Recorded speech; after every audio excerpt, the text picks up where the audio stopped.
The following is a Dowling Catholic Sports presentation on Iowa Catholic Radio.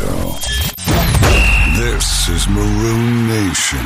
Still on his feet, the 15, 10, 5, touchdown. Dowling Catholic football lives here. Sack in the backfield, back at the 45-yard line. All Swing pass is nearly intercepted. season It is intercepted. long. Dowling with the pick. Kenny James down the far sideline he goes. It's time for Maroon Football. Our coverage of Dowling Catholic sports is underwritten by Ashworth Vision Clinic, Construction Professionals, Blessman International, Fast Signs, the Catholic Tuition Organization, Skeffington's Formal Wear, Iowa Wealth Management, the Jenny Farrell Team with Remax Concepts, and Bosun the Florist.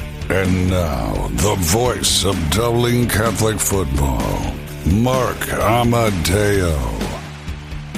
What a series this is between Dowling and Valley, Matt. You look back at all the matchups. Valley has gotten the best of Dowling. The Maroons win the regular season. Valley wins the postseason. Maroons have closed out their season up here 3 of the last 4 years, and that's something I think they want to change. Yeah, I think they want to change, and there's this haunt from last year. I think that's been gnawing at everybody on that coaching staff and the kids since last year's game, because I couldn't quite remember if it was 21-7 at one point, but I know the Maroons were in control, and then Valley stormed back and shut out the Maroons in the fourth quarter to win the game and advance to the championship game against Southeast Polk. And then how many overtimes was that game? I don't know. It was a bunch. Too many. Too many. And but it shows you how close it is at the top of 5A football. And all these teams, there's very little margin for error.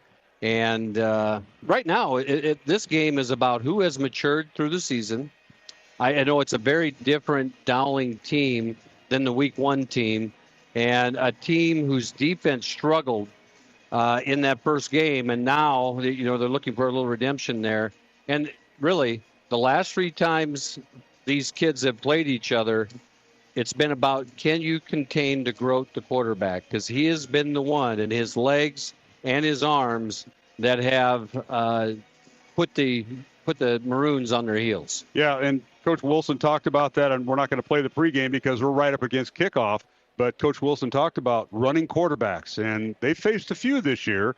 But the Dowling defense has turned the team that they're playing into one-dimensional, shutting down the run, so there's no running quarterback and making them throw. And so we really haven't seen that in full effect. And certainly the Maroons did not accomplish that in Week 1 against Valley. No, and the other thing in that Week 1 matchup, going back through it, Dowling only had 34 yards rushing. And that's unbelievable to think about with the amount of running that they have done since then. And Nahas had 198 yards through the air, 1 touchdown, 1 interception, and Jeffrey Roberts had 4 catches for 137 yards. And more importantly, Valley had 170 yards through the air and 158 yards rushing, 84 of those for Dorenkamp and 80 of those for DeGroat. And that really was the difference maker. That and the number of plays that were run in that game was one-dimensional. It was all Valley, and that's a credit to the Tigers and what they bring.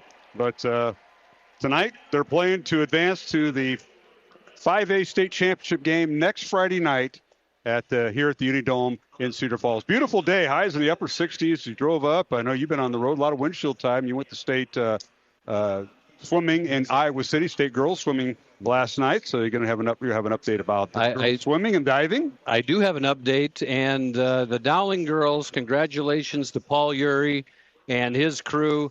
They have repeated as state champions. So the Dowling Catholic girls have repeated as state champions in swim. And at halftime, I should be able to get to talking about the place winners and things like that, because I've got a full list. So, I bet you do. Yes. I bet you do. Well, outstanding achievement by those girls. We're going to take our first break of the pregame show. It's Dowling and Valley, the first Class 5A semifinal here at the high school playoffs in Cedar Falls, the Unidome, alongside Matt Maindring. I'm Mark Amadale. And Aiden Pugh, our studio producer, on the air in a short while. We had a quick turnover because Radio Row was filled in that 1A semifinal. Had 4 stations up here, so we had a bide our time. But we're ready now. We'll take our first break and come back with starting lineups, Dowling and Valley, on Iowa Catholic Radio. Support for Iowa Catholic Radio is provided by Ashworth Vision Clinic. Complete eye exams, contact lenses, glasses, glaucoma testing, and urgent eye issues. 515-440-4610. AshworthVision.com. Support for programming provided by Iowa Wealth Management, a fee-only investment advisory firm helping clients grow and protect their wealth, offering personalized investment strategies as well as financial and estate planning. Learn more at iowawealth.com, committed to creating peace and purpose in your finances. Support for programming is provided by Construction Professionals, serving customers through a proven process, creating unique design, functionality, and artistic beauty. Construction Professionals is a Catholic family business built on a strong foundation. CPCustomHomes.com. Support for Iowa Catholic Radio is provided by Bozen the Florist. Valentine's Day, Mother's Day, weddings, whatever the message, say more with Bozen. Bozen.com. 515-244-ROSE. Bozen makes the moment mean more. All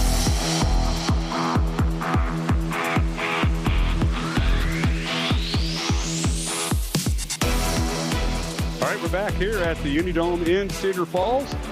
Alongside Matt Maindring, I'm Mark Amadeo, as both teams preparing to come out of the tunnels. One last time they were out here for pregame, but Dowling and Valley Maroons come in with a record of 10-1. They have the state's longest winning streak in Class 5A football, Matt, at 10 in a row. That's just statistical. I want to throw that in. Valley having a very fine year in their own right, 9-2 the Tigers are. But let's take a look at the X's and O's and some of the matchups that you've gathered. Well, I think on the, for the Dowling offense, it's about establishing the run game. And when you can get Ian Middleton going, and that offensive line is healthy right now, as healthy as they've been all year, it's going to be about, can you establish the run? Valley has got 4 big kids up front in that defensive line, and they are ready to close it down. Alonzo Jimenez, Ben Booth, Caden Fluellen, and Max Anderson, they are a load, 270, 250, 232 and a quarter. Valley's emphasis is going to be stop the run and try to make Dowling one-dimensional. But then if you do that, the receiver threats that Dowling has now with Roberts and Sam and Hoffbauer and just these kids that have matured throughout the year really will bring us. Drexler is coming off a little bit of an injury yet, but I think he's going to be ready to roll.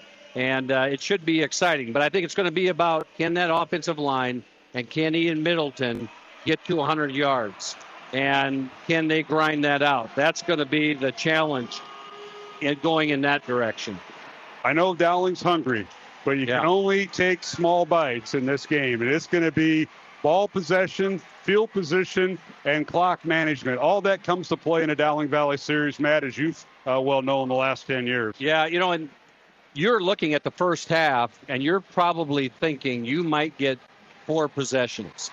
You might get 4 offensive possessions because both of these teams are hard to get off the field. And it offensively and they extend drives, but they're really good at tightening up around the end zone and not letting the other team cross the goal line. And Valley this year has had a knack for coming back from behind. They lost 2 games. They lost to Waukee Northwest early and then Ankeny, which has been a nemesis for them for the last couple of years. But they've also had a couple games where they were behind going into the second half and have come back and won. So they know how to do that as well. They certainly do. The Tigers taking on Dowling here for the second time this year. The 2 meet. The winner of this game will play next Friday at 7 o'clock in the 5A championship game against the Iowa City Liberty and Waukee Northwest Wolves matchup. Both teams 10-1. So 3 teams in Class 5A finished the regular season at 10-1. We're going to take our final break. This will be a 1-minute break, Aiden, because I know we're kind of going in circles a little bit with the extended or the brief pregame. But we'll take a 1-minute break, come back, kick off as the captains are on the field right now with the coin toss. Back in 1 minute, kick off the 5A semifinal from the Unidome in Cedar Falls. After these messages on Iowa Catholic Radio.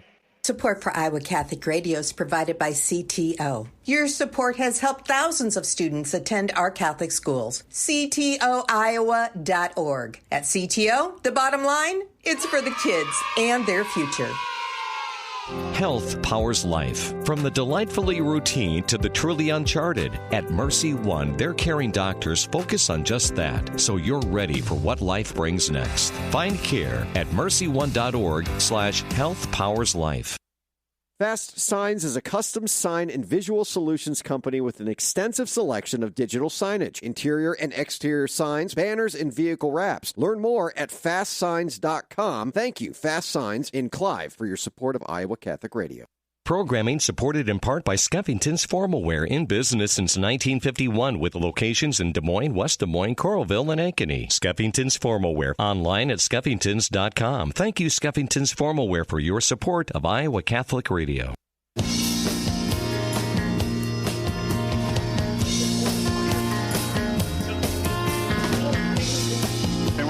To the Uni Dome here in Cedar Falls, Iowa, alongside Matt Maindring. I'm Mark Amadale, as it's Dowling and Valley in the first semifinal in Class 5A football. And Matt, as we get set, Dowling has won the toss, deferred to the second half, so we're going to see the Dowling defense against the Valley offense. And both teams come in with some pretty impressive numbers. The Tiger offense averaging 33.5 points, giving up just 14.5 points on defense.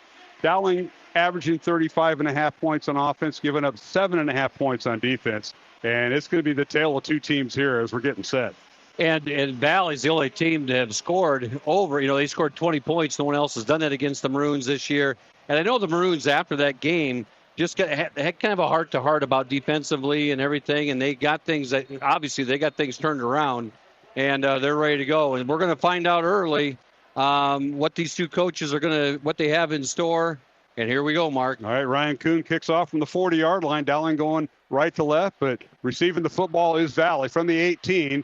And that's Layla Schur trying to cut outside. Check that. That is Jaden McGregory on the far sideline, coming to the near sideline and pushed out of bounds at the 40-yard line. So a 23-yard return by Valley, as the return went left, but McGregory and his athleticism, the Louisville recruit, went right and picked up 23 yards. Yeah, he showed his speed right there. They had a left return set up, so they were running to the left sideline, and he turned directions, and he found a gear and got to the edge. Joel Sanko knocks him out of bounds, and away we go, Dowling Valley right here. Yes, it is. And he knocked him out of bounds solidly into the boundary, into the Dowling team. All right, let's take a look at the starting quarterback for Valley is Drake DeGroat. He came on last year, was a last man standing, so to speak, because Valley went through a lot of injuries, and DeGroat will hand it off to Dornkamp on first down, and he's smothered under. But Nano gets in there and makes the stop right on the first down. I'll tell you what, Anthony Madano had that well timed. No gain in the play, 2nd and 10. He did, and he came down and slammed it down from the left side of the line to the center and got it Dornkamp before he get any steam built up. And this has been one of the things for Valley that's been a little bit of a struggle, is to be able to run the ball consistently. All right, 2nd down and 10. No gain on the play. DeGroat, as Blake Dornkamp in the backfield, gives it to him again over the right side, find a little seam, and he's up near a first down. They're going to spot him at the 49, first down Valley. So Dornkamp gets it back, averaging 5 yards, 2 carries. Yeah, he did, and they ran a little misdirection, then went back off tackle to the right side of the field, and were able to sneak something between the tackle and the tight end, and they found a crease, and Dornkamp got up there for a big first down. All right. The Valley center is Andy Rickard. Here's the snap out of the shotgun. Handoff, Dornkamp again, gets in the secondary and finally driven down as he moves into Dowling territory at the Maroon 44-yard line to pick up a 7 yard. And you know, these two coaching staffs have seen a lot of each other and have a lot of game tape. You know, the amount of tape you have anymore is amazing, and both of them will identify things. And right there, they went up the seam. So you've seen Valley test the middle. They went off tackle and now back up the middle, and that one for a bigger game with Dornkamp. All right, 2nd down and 4. Pick up a 6 last time by Dornkamp. 10:20 left to go, first quarter. Valley on their opening drive. Handoff Dornkamp right over the A-gap, and he's hit and finally dropped as he gets a couple of yards as Miles Elcock making the stop for Dowling. Miles Elcock met him in the hole, and Dornkamp kept his feet going and drug him about an extra yard, but Miles makes a good stop, and we have a 3rd and short here early in the football game. So Valley, wide receivers, Trent Grevengood, number 2, Jaden Brown, number 5, Jaden Gregory, we just saw taking the kickoff return, number 7, and Braden Snowburl's a tight end, number 12. We'll see Owen Woods, number 16, and Blake Weldon back up tight end, a sophomore, number 88. Valley with 2 receivers right out of the shotgun. And DeGroat, handoff left side, and that's Dornkamp, and he plows through and picks up the first down. They ran over to the left side of the offensive line, right behind left tackle Kai Wiorda, and Joe Mauser, the left guard, and center Andy Rickert. Yeah, right there they pulled a guard from the right side, and Dornkamp followed him up in there and had a wide open field and was able to push forward for a big first down. 7-yard gain, first down Valley from the Dowling 34. And now a penalty flag down on this first down possession for the Valley Tigers, which would be their 6th play of this drive that started back at their own 39. And here's our first penalty. They said 71, but I really think I think it was 65. Ari Reardon that did flinch early as they were getting set. And that backs them up. And early on, this is one thing for both of these teams that like to plod along and churn it. You don't want to get behind the sticks, and now Valley's sitting here at 1st and 15. So 1st and 15 for the Valley Tigers. As Matt mentioned, back to the 39-yard line via the penalty, and now DeGroat back to throw, fires it out, caught by McGregory on the far sideline, and finally run out of bounds at the 30-yard line. He'll pick up 9 yards, and it'll bring up 2nd and 1. And that's one of the things that makes Valley so challenging is both of these teams have talented receivers.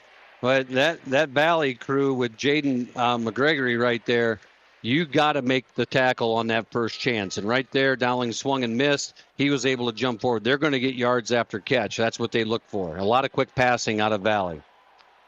So to bring up 2nd down, you got some of the yardage back.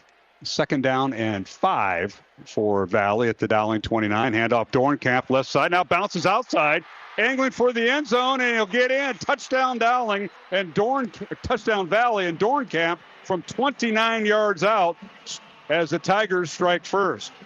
There it looked like, and it's hard to see, I'll have to watch the replay, but it looked like they flipped the play. The play they went off tackle with on to the right side and had the big run. Here they did the same thing to the left side. Were able to go between the tight end and the tackle. Had a guy pulling through there, and a lot of room for Dornkamp to run. Easy touchdown for the Valley Tigers.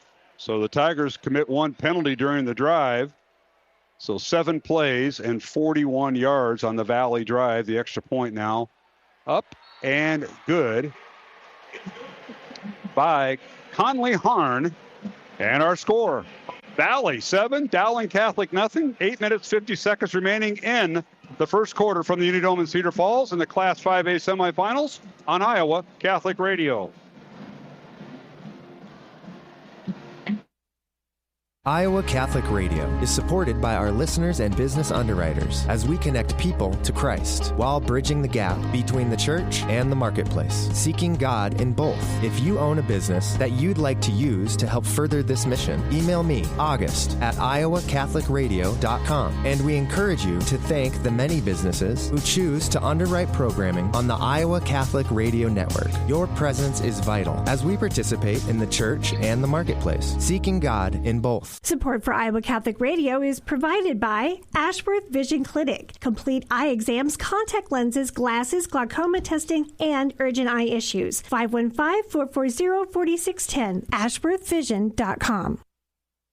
Support for programming is provided by Construction Professionals, serving customers through a proven process, creating unique design, functionality, and artistic beauty. Construction Professionals is a Catholic family business built on a strong foundation. CPCustomHomes.com.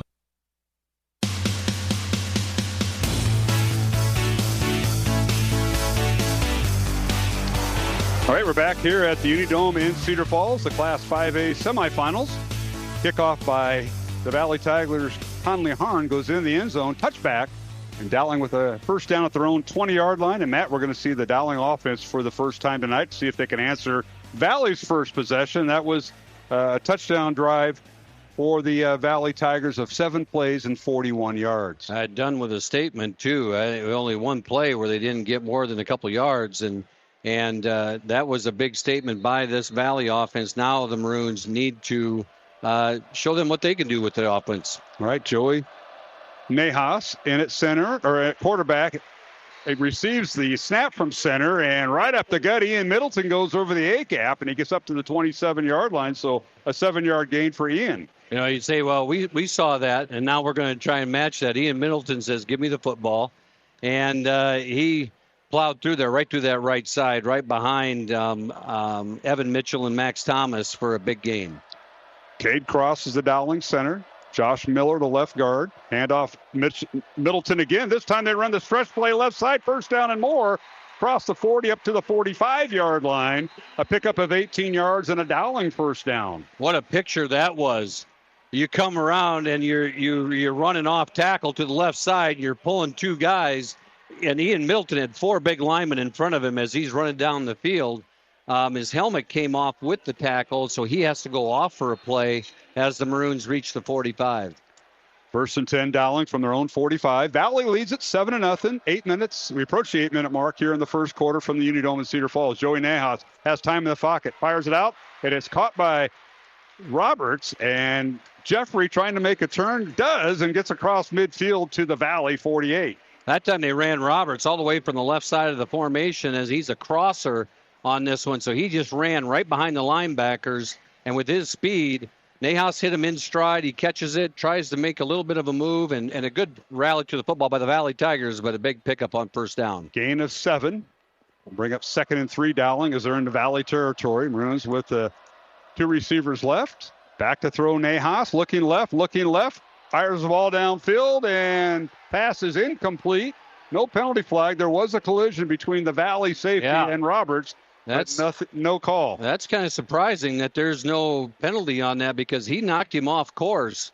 And you can see Nahas is taking a shot down the middle, but there's a collision at about the 30 or 25-yard line that knocked Roberts off his route. And so now that puts the Maroons at a 3rd and 4, or 3rd and 3. A few of the Dowling coaches expressing their disdain right below us with the call. So the Maroons move on to the next play. You have to. 3rd down and 3, Dowling from the Valley 48. Maroons with 1 receiver to the left, 1 to the right. Middleton in the backfield. Penalty flag down, and we've got procedure on the line of scrimmage. Something going on there. Yeah. A little miscommunication between the line and their line calls and what Joey Nahas, and the snap came out a little bit funny. False start against Dowling, and that'll penalize them 5 yards. So each team has an offensive penalty in this first quarter. Moves the Maroons Dowling back to the 47-yard line, their own 47, and brings up 3rd down and 8.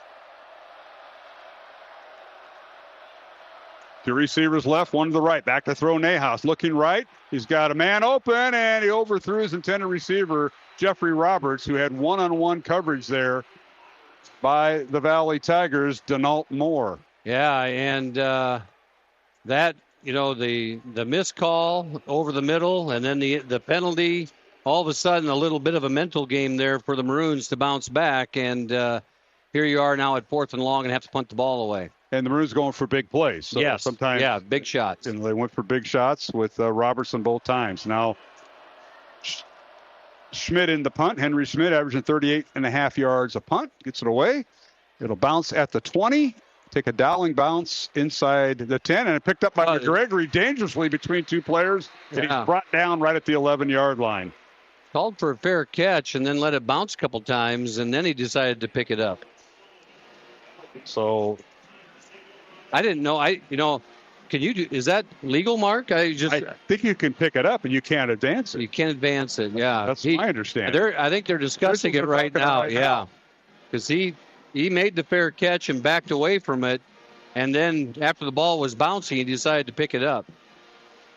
All right, Valley with the first down at their own 11-yard line. 7:07 to go here in the first quarter. Valley 7, Dowling nothing. I want to thank our supporters of Iowa Catholic Radio. They include Bozen the Florist, Ashworth Vision Clinic, Construction Professionals, along with Fast Signs and Clive, Skeffington's Formal Wear, and Catholic Tuition Organization. And we'll get the starters for both teams. Jet sweep on first down run by Valley, and they turn it upfield up to the 13-yard line, a gain of 2 as the Tigers go with that jet sweep on a first down carry. There are 2 good plays, Kyle Schumacher, and it was also Jackson Miller, I believe, over the, were able to rally up and stop that play right away for the Maroons. And this is a big stop early in the ball game to let that offense get the ball back here.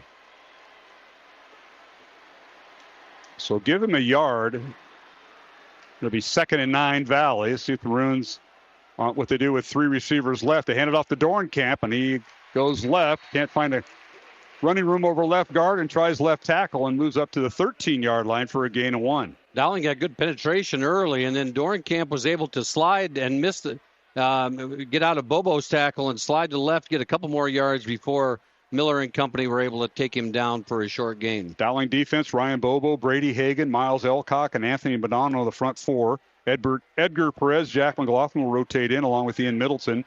Linebackers, Kyle Schumacher, Jackson Miller, Carlos Blunt, and Joe L. Sanko. And the corners are Jordan Watson and Jeremiah Robertson. And Maddox Capola at free safety for Dowling. Out back to throw is DeGroat. Fires along and throwing it into traffic to McGregor, and the pass is incomplete. He threw into double coverage, and there was contact there, but incomplete. Yeah, and there would have been some upset people if that contact would have been called. And they're running stride for stride on that one. The ball was well overthrown, and they were just taking a shot play right there. And 2 guys in coverage. You had Maddox Capola, and I believe you had Jordan Watson. Was that what it was? Is that what we said, or Robertson? Robertson was in coverage. Yep. Of course, the Valley offensive line, Kyle Wyorda, Joe Mauser, Andy Rickert the center. Then the right guard is R.E. Raridan, and Jaden Emerson is the right tackle. So I think we got all the starters listed for both teams. With the Valley offense and Dowling defense, we'll flip it around. Back to punt is Dylan Rodriguez, averaging 32 yards a punt. Oh, check that. They're going to bring in Grevengood to punt. They've been rotating both, and Grevengood gets a good roll. And it's going to roll inside the 35-yard line. They're going to down it at the 34. That's where the Dowling offense will start 1st and 10 from their own 34-yard line with 5:35 remaining here in the first quarter. Valley 7 and Dowling nothing. Mark Amadale alongside Matt Maindring. And, Matt, it'll be interesting to see what Dowling does. I thought they were going for the home run a little bit too much in that last possession. And Ian Middleton had some pretty good runs of 7 and 18 yards before they started slowing the pass. Yeah, I think you're going to see that go back, and they identified things that they can do, and Roberts did get behind the secondary, but the pass is a little bit off there on both those shots. All right, here's the snap, handoff Middleton up the middle, and puts his head down and gets up near the 39-yard line and pick up a 5. It'll bring up 2nd and 5. The Maroons are getting good yardage on first down. That's something they didn't do in meeting number 1. Exactly. They were going nowhere in that night. That was one of the things I was going to comment on, Mark, is it's so important in this game today is first down, because it didn't happen in that first game. And for the Maroons, they've got to get those positive yards on first down, and leaves your playbook wide open as you move forward. All right, 2nd down and 5 for the Maroons. Handoff Middleton again. This time he's swallowed up right at the 40-yard line. He'll gain a yard. And Valley came in from the edges and makes the stop. And you see that a little bit more. The teams are starting to do this against this Dowling offense, is they will send a guy from the edge. And that time it was Denault Moore, came off the edge and was able to get Ian from behind. And because the Dowling offense likes to take their time, let those linemen engage in their blocks, they're able to get that line. All right, the receivers for Dowling, Sam Drexler, Jeffrey Roberts, Jimmy Nahas. We'll see Preston Hoffbauer also in there. And the tight ends are Quinn Schmolbach and Leighton Oldfield. Quarterback, Joey Nahas. And now here's a jet sweep to Roberts, trying to turn the corner, trying to get outside the numbers. And he's hit and dropped the line of scrimmage. Valley had good pursuit there. Layla Schur and company were all over that. Yeah, they were. And it goes off as a pass, because it's just a little bit of a flip from Nahas to Roberts coming across in that jet sweep, and Valley did a great job of stringing it out, forcing the Maroons to punt. So Valley will send Micaiah Layla Schur back deep, along with Trent Grevengood. Here's a snap to Smid and gets it away. High spirally kick. He'll land right at about the 20-yard line, and caught as he fell was Layla Schur. So it'll be Valley football 1st and 10 from their own 20.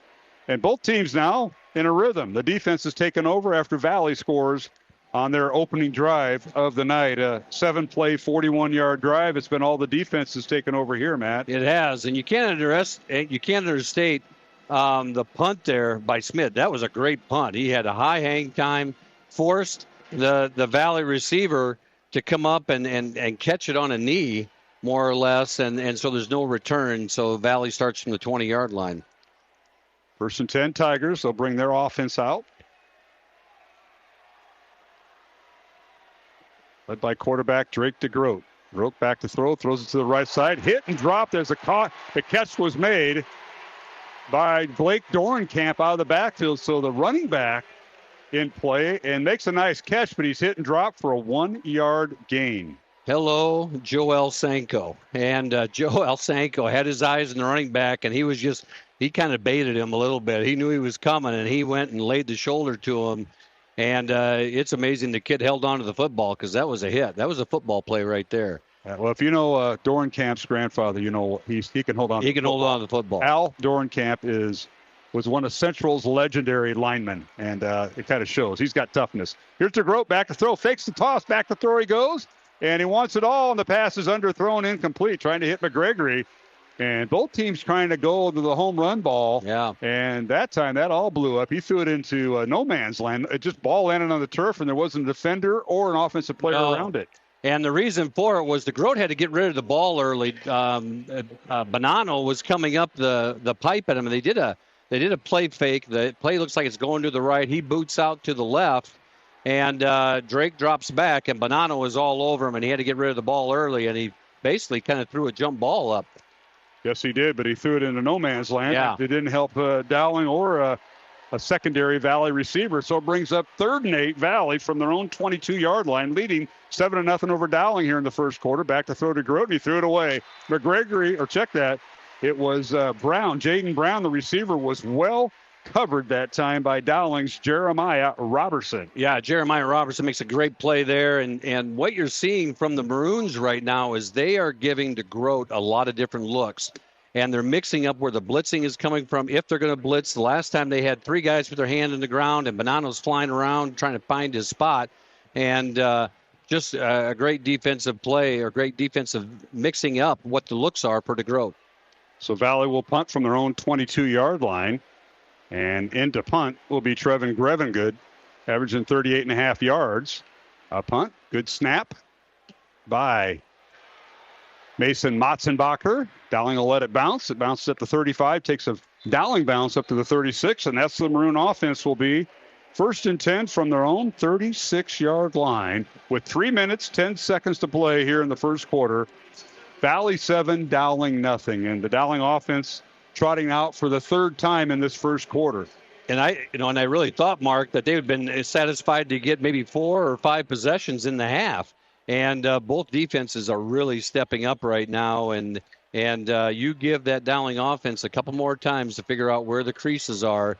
It'll be interesting to see how this drive turns out. Both teams well coached. They know each other's how they breathe. Middleton gets a handoff on 1st down from the 36, tries to turn it upfield outside the hash mark on the right side, and he's brought down right at the 41-yard line. He'll pick up 5. Again, a 5-yard run for Ian Middleton. I look back, he's picked up 7, 5, and 5 yards on 1st down. And that was number 10, I believe, Ben Fleming, that came over to make the tackle, and Ian ran him over and got about 2 more yards out of it after first contact. All right, Sam Drexler and Jeffrey Roberts split out wide to the left of the formation. Handoff Middleton right side, and he finds his seam and flips a tackle and gets up to the 45-yard line. He'll pick up 4 and bring up 3rd and 1. And a tug of the jersey was able to spin him around and slow him down there. Otherwise, Ian Middleton, as he bounced that to the outside, and great pressure initially by the Valley defense, but he spun through it. I think we need those tearaway jerseys. You remember that? Was that the 70s? That was, I'm aging myself. That was the 70s, man. Yeah, maybe a little bit of the 80s, but yes, I do. So, again, they've got Dowling's 2 best receivers split out wide left. That's Roberts and Drexler. And they're just ISOing Middleton. Ian with it, gets across, gets the 1st down up the midfield. Nice execution by the offensive line up front. They did go twins. And Valley wasn't buying it because they only put 2 guys out there with them. So it was mano a mano inside. And the Valley or the Dowling offense won the battle. Now they got Middleton split out wide to the left. 4 receivers set for Dowling. Empty backfield. And then 1 receiver on the right. So Maroons without a tight end. And it's It's the offensive line versus the four Valley front four. Back to throw is Nahas. Now scrambles around, tripped up, and finally brought down. Penalty flag down. And we may have holding on Dowling. We'll see. Yeah, when Nahas tried to flush out to the right side, I believe the offensive lineman got his hands out there and likely got a hold. But we also, just one flag. They might have called a horse collar there, too. Well, you could call maybe a face mask. That might be at best, and the officials now sorting it out. And I wish I could give you the crew because they didn't give it to us ahead of time. They're going to decline this. And I saw Coach Joensen say decline. He's over there talking with the official and the side judge. And so they're going to get Max Thomas with the hold. And they did decline the penalty because they got the sack on top of it. So Dowling gets now, instead of a 1st and 20, it's going to be a 2nd and 14. So they'll take the 4-yard loss. Yeah. That's what they'll do. And it'll bring up 2nd and 14. You're exactly right, Matt. 2nd and 14, Dowling from their own 46. 3 receivers left. Tight end on the right for Dowling. Middleton in the backfield. Nahas back to throw. Blitz is coming from the right side, and he hits and slides back at the 44-yard line. He'll lose 2 yards as Valley sent a couple of people. Yeah, they sent extra pressure on Nahas, a little bit of a play action, and they rallied up into the middle into the ball, and big number 60, Alonzo Jimenez, was able to get the sack. So now you have a 3rd and a bunch here for the Maroons. So Nahas with technically a 4-yard sack and now a 2-yard sack. It brings up 3rd and 16 Dowling in the final minute of the first quarter. 7-0 Valley. Low snap. Nahas picks it up. Joey looking, can't throw it. Will run with the football, and he is going to be hit and drop right at the 42-yard line. He'll lose 2 more yards. And number 8, as I go through this, Hayden Demaray, he was able to make the stop there and get Nahas for the sack. And big defensive stand for Valley. 3 straight sacks for the Valley defense. That'll bring up 4th down for Dowling. And Henry Schmidt in the punt, averaging 38.5 yards. Dowling going right to left. Here at the Unidome in Cedar Falls, wearing their home maroon jerseys. He almost kicks it up to the ceiling. High kick and fielded by Valley right at the 32-yard line.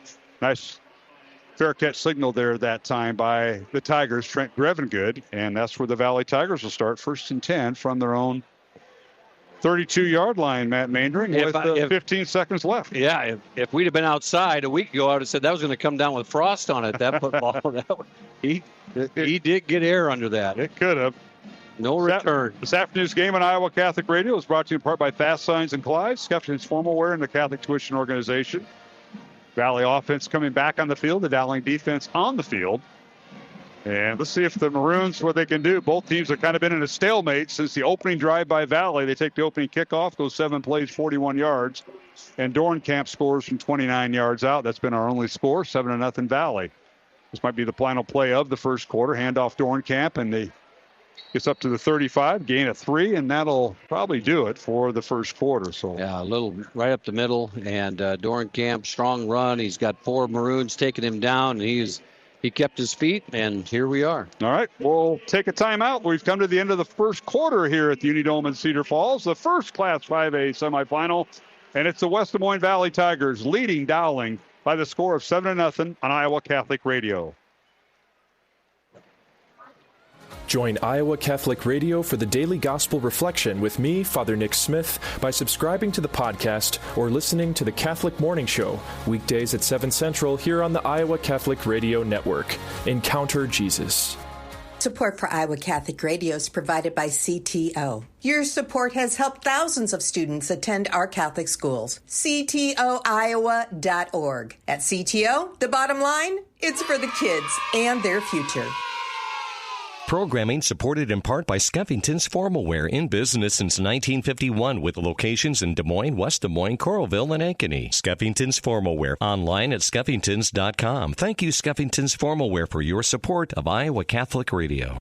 Fast Signs is a custom sign and visual solutions company with an extensive selection of digital signage, interior and exterior signs, banners, and vehicle wraps. Learn more at fastsigns.com. Thank you, Fast Signs in Clive, for your support of Iowa Catholic Radio.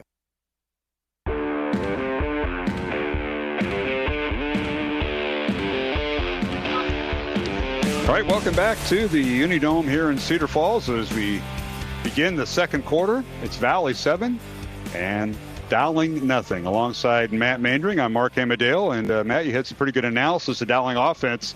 Trying to hit the home run ball, I understand that, but Joey Nahas not finding the right receivers because he's been sacked 3 straight times. Yeah, you wonder if they start to do a little more quick passing, trying to put pressure on them, but what they're doing right now is, as Valley is saying, we can man up on your receivers. We've got a good secondary. We're going to man up on your receivers, and we're going to bring an extra guy, and we're going to put pressure on Nahas to pull the trigger quicker.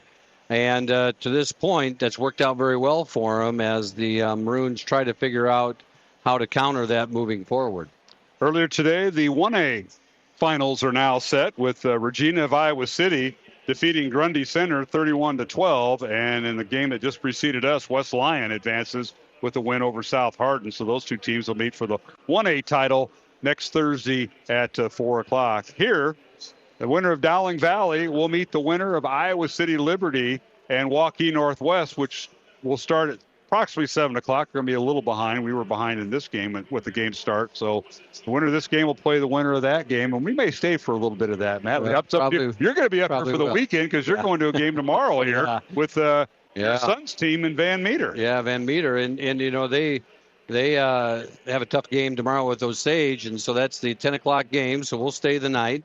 And, as these teams, Coach Roseboom at West Lyon, he just does a tremendous job up there. I've faced him many times. And you take Regina and West Lyon, those are two names that are commensurate with high school football in the state of Iowa as two quality programs. So that'll be a great championship game. No question about it. Again, we want to thank our supporters of Iowa Catholic Radio. They've been with us all season long. They include Bozen the Florist, Ashworth Vision Clinic, and Construction Professionals. And don't forget Iowa Wealth Management, our Red Zone sponsor. Maroons haven't been in the Red Zone yet, Matt. We're kind of waiting for that, but we're going to put the Glazer family on deck. There we go. We're waiting. Maybe I need a stand. We got to switch the mojo up. There you go. Switch it up. Our thanks to Aiden Pugh. And you never know when your last game is. We've been going through the playoffs, but a lot of people behind the scenes with Iowa Catholic Radio. First of all, I want to thank all the folks from Dowling who have been on our halftime. That have taken time out to talk about the Maroons. Our thanks to the coaches and the people and staff at Dowling that you see every day, Matt. And just want to recognize them. We have nobody up here today, but because you never know who's going to come up. But we appreciate that. Right. And we got to give a shout out to our cheerleaders, as we reminded ourselves. We got to give them. We can't see them, because they're right below the students today, and it is. They do a great job, and it's fun to see them get excited and be a part of all of this. Our thanks to Kendra Marshall, head cheer moderator, with all those gals. They do a great job. Back to action, and first down carry for the Valley Tigers from their own 35-yard line. Make it second down carry, and they get across the 40 up to the 41, gain of 6. Yeah, Gravengood was able to plow forward there and pick up a bunch of yards and make it a 3rd and short as he went through the middle. And Gravengood is showing, he said, give me the ball. I can carry this thing and carry this team forward. And he's done a great job so far. I mean, Dorenkamp. Yeah. Dorenkamp. Gravengood is everything. Punt returner, everything else. Yeah. And receiver is Gravengood. So don't give him too much credit. Yeah, I know it. All right, here's DeGroat back to throw. Wants to run across the 40, 45, hit and drop. Right at the 48-yard line, he picks up the first down. He does, and I think that was pretty much a called quarterback run. It's a rollout, but everything was covered, and he just continued to carry the football and run with it. And that's where he makes his money, too. He does a great job of doing that. Drake DeGroat, 6 foot, 195-pound senior, headed to Northwest Missouri State next year, has thrown for 22 touchdowns and 1,800 yards for Valley. He's also rushed for 7 touchdowns. So he is the all-purpose quarterback for the Valley Tigers. So Tigers with the first down at their own 48. DeGroat fakes the handoff to Dorenkamp, tries to go around right in, and he's hit and dropped. No gain of the play. Dowling had that well read.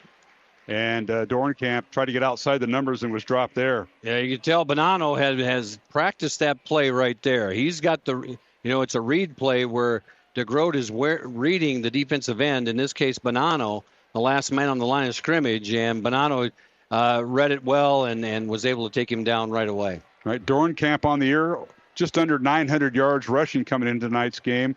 11 touchdowns, and then their leading receiver is Jaden Gregory, 700 yards with 13 touchdowns. Back to throws to Grote. The pass is knocked down and incomplete.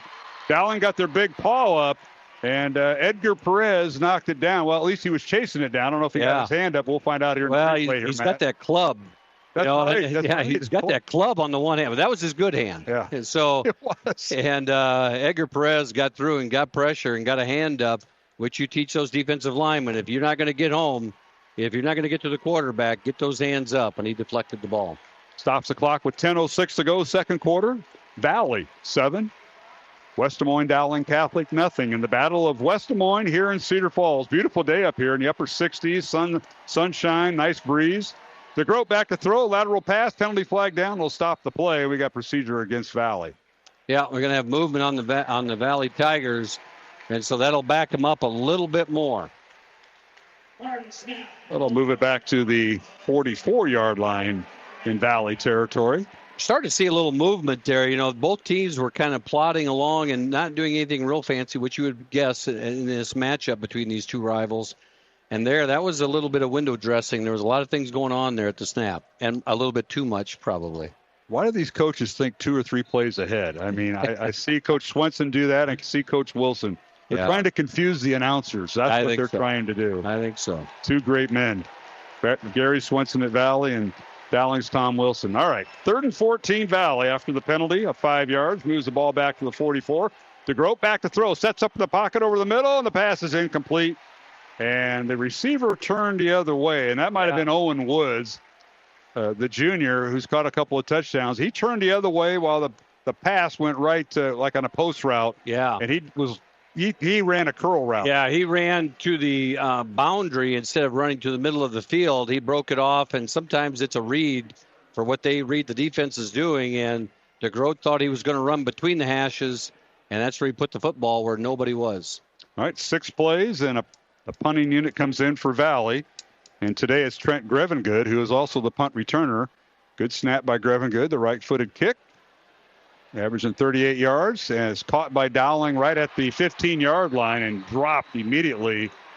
Is the Maroons on kickoff return or punt return, and today that is Kyle Schumacher. Yeah, that was Kyle Schumacher there. Makes a nice catch, and he knew he was going to get hit right away, and did a great job of hanging on to the football. Good play defensively for Valley by Kiner. Yep. All right, today's game on Iowa Catholic Radio brought to you in part by Bose and the Floors, Ashworth Vision Clinic, and Construction Professionals. Aiden Pugh is our studio producer on this Friday afternoon going into the evening. I'm Mark Amadil alongside Matt Manring. Handoff on first down. And Dowling from their own 16-yard line moves it ahead a few yards. That was a straight give up the middle in this zone read offense, and a big push by the Maroon offense, and there's a lot of weight they got to push there. That's 2 big heavyweights going at it, the Dowling offensive line and the defensive line for Valley. Well, that's the shortest carry for Middleton on first down, just a 2-yard gain. 2nd and 8. Nahas back to throw. Fires it over the middle. He's got a man open at Drexler, but he overthrew him incomplete, and he had one-on-one coverage with the Valley defender, number 9, Denault Moore. And Drexler had a step, and Nahas led him to the middle of the field, and you wonder a little bit if Drexler's injury just kind of not quite the speed maybe that he had early in the year as he battles back from that high ankle sprain. Yeah, Sam was cleared for kickoff returns tonight, but he's not been cleared for punt returns as we've seen. So he's not 100%, but neither is a lot of football players at this time of year. That's right. He played through the nagging injuries. 3rd and 8, Dowling from their own 19. Back to throw Nahas. Looks left, throws left, fires it out. The pass is caught for the first down right at the 27-yard line. Nice comeback by Sam Drexler, who came back to the football and outdid Denault Moore. Yeah, and Sam Drexler, Nahas put it right on him, and Drexler dropped to his knees, make sure he's going to catch the football, So there's no way to break that play up from the standpoint of Valley. So a big first down for the Maroons. 8-yard gain, first down Dowling from their own 27-yard line. 3 receivers right. Middleton goes in motion right. Back to throw is Nahas. Fires it over the middle, and the pass is incomplete as Jeffrey Roberts had a triangle around him and pass incomplete. Yeah, and you wish, Hoffbauer they were running a little bit of they had Ian Middleton in motion so they can throw the ball to him. Well, the one defender that's supposed to stay up and get Ian, if he gets it, didn't get Hoffbauer, and Hoffbauer ran clear down the numbers. And that's something the coaches will note and tell Nahas next time. Sure. And, you got 5 receivers you're trying to keep an eye on all of them. Middleton with the handoff gets across the 30 and drags tacklers up to the 35. He'll be shy of the first down, needed to get to the 37-yard line. So it'll bring up 3rd down and 2 for the Maroons. That was a great nimble run by Ian Middleton. You just see his feet, those pistons running inside there as he's bouncing off of would-be tacklers, running behind Carter Barrett and Josh Miller. Big pickup on 2nd down to make it 3rd and short. Pickup of 8, 3rd and 2 Maroons. Pistol formation as they'll bring Quinn Schmoll back in as the H-back. Handoff goes to Middleton, and Ian is at the first down marker, and I think they're going to give it to him. Yeah, they're going to move the sticks on that, and a little window dressing as they bring the motion across like they're going to do a jet sweep and run behind it with Ian Middleton as that offensive line plowed forward for first down. Gain of 2, 1st and 10 Dowling from their own 37-yard line. It's Valley 7, Dowling nothing in the Battle of West Des Moines. The winner moves on to the state championship game next Friday night. Hand up Middleton right over the A-gap, and he's hit and drop at the 40 for a gain of 3. And there it was a real good push by that offensive line. And then I believe that is Hayden Demaray coming in from his linebacker position and making the play there. Nice tackle by him as the Maroons get a nice pickup on first down. Yeah, Demaray's transfer from Norwalk, leads the team with 43 tackles. He and the other linebacker, Herzberg, who's 2nd on the team in tackles. They're the 2 leading tacklers, and you like seeing that out of your linebackers, not your safeties, not your corners. Yeah. Leading tacklers should be defensive linemen and linebackers, and it is for Valley. 2nd and 7, and handoff right side. This is Middleton. Ian trying to make a cut. He does, and he falls forward as he crosses the 40 up to the 44-yard line. He'll pick up 4 yards. Great vision by Ian Middleton as he gets outside, and he didn't see anything inside. It was messy inside. He bounces it to the edge. And there's a blocker out there, and he sets the defender up outside, cuts it back inside to get the extra yardage. It's 3rd and 4 now for Dowling. The ball on their own 44-yard line. 2 receivers left and 1 to the right. That's Hoffbauer and Drexler split out wide left, or Drexler to the right, rather. Handoff goes to the Maroons, and that is the backup tailback, Grayson Bennington. And Pennington gets across midfield, down inside the 40. They'll spot him down at the 37 of Valley. That's the biggest run of the night for the Maroons. It is, and you bring Pennington into the football game. Ian Middleton goes out, and you're thinking, well, they're going to do something on the edges. And Pennington explodes through the right tackle, off tackle, and big gain for the Maroons. 19-yard run, first down Dowling at the 37 of Valley with 6:20 remaining, 2nd quarter. Handoff Grayson Pennington again, trying to go over the A-gap, and he stood up at the 36-yard line for a gain of 1. That's just a rugby scrum inside there. That was an A-gap run right over the center, and it was just a mass of humanity. And I could just see Grayson Pennington going back to his running back coach is saying, Coach, there was nothing but a wall there. Yeah. Well, find a crack in it. I could just see that. Coach Andre Meeks is a running back coach. All right, here it is. 1st and 10 Dowling, and handoff goes to Middleton, and he stood up at the line of scrimmage. May have lost a yard back to the 37. He did. Good job by the Valley defense. Ben Booth comes in and collapses that down from his defensive end position and is able to get Ian Middleton before he gets ahead of steam. So a loss of 1 on Middleton, and Booth is who Coach Tom Wilson called one of the best down linemen. Ben Booth, 6'3", 250, and a junior. And he made the stop there for a loss, so it's 2nd and 11. Back to throw Nahas on play action. Has plenty of time now. Scrambles from the pocket. Joey's going to run, and he slides inside the 30 at the 29, and just a yard shot. Oh, he slid a yard short, and Nahas right read, and everybody was – one thing about it, when you're in man coverage, they're man underneath and maybe one guy over the top. That means everybody is run off, and so as a quarterback, you're going to end up with a lot of room to run, and Nahas did right there, but he slid just now they'll make it 2 yards short. Yeah, he slid back at the 29. So it'll bring up 4th and 2, and Dowling going for it. And we're going to get a timeout Valley. Timeout Valley. So we'll keep it here. Alongside Matt Mandring, I'm Mark Amadale. 4 minutes, 41 seconds remaining, second quarter. West Des Moines Valley, 7. Dowling Catholic, nothing.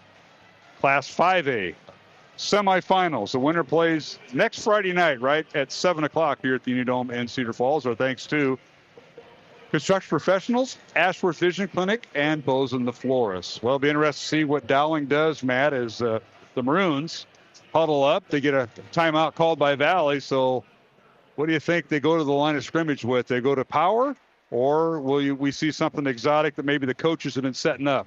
Yeah, that's a good point here. This is a big play early in this football game, obviously, as it's 4th and short, as Valley saw something they didn't like in the formation. And so either that or a coach saw something on tape that says, I know what this formation is going to do, and we're not ready for it. You want to, are you going to run to the wide side of the field and give Middleton a chance to do 1-on-1? Valley is so tough between the tackles, it's going to be hard to run up the middle, and unless you can spread them out. Well, Maroons personnel, they're going to bring in an extra tight end, and that's Oldfield, number 32. Middleton in the backfield. And we'll see Quinn Smolback, the H-back, lining up right outside the right guard. 2 receivers to the right, and that's Sam Drexler and Roberts. Here's the snap, handoff Middleton, runs the right side, looking, he's got the first down and more, inside the 25, down to the Valley 22-yard line. That's a 7-yard pickup on 4th and 2. Yeah, they were going to use the wide side of the field. They pulled 2 guys, and they just do that stretch play where they can get outside. Middleton turned the jets on, got around the corner. Big gain. Dowling going a little tempo. First down at the Valley 22. Handoff Middleton, and he gets hit in the backfield. Alonzo Jimenez. He's broken up a few plays for against Dowling in the last 3 years. He makes a stop in the backfield back to the 25-yard line, a loss of 3. Yeah. Getting from behind again. We need that tearaway jersey. He grabbed Ian Middleton, got his jersey, and was able to pull him down. A great play by him and create a negative play for the Maroons. I don't think they make that jersey anymore. Number one, it's illegal for college and high school sports, but they may make it for administrators. They may. With the gear that you guys run around in.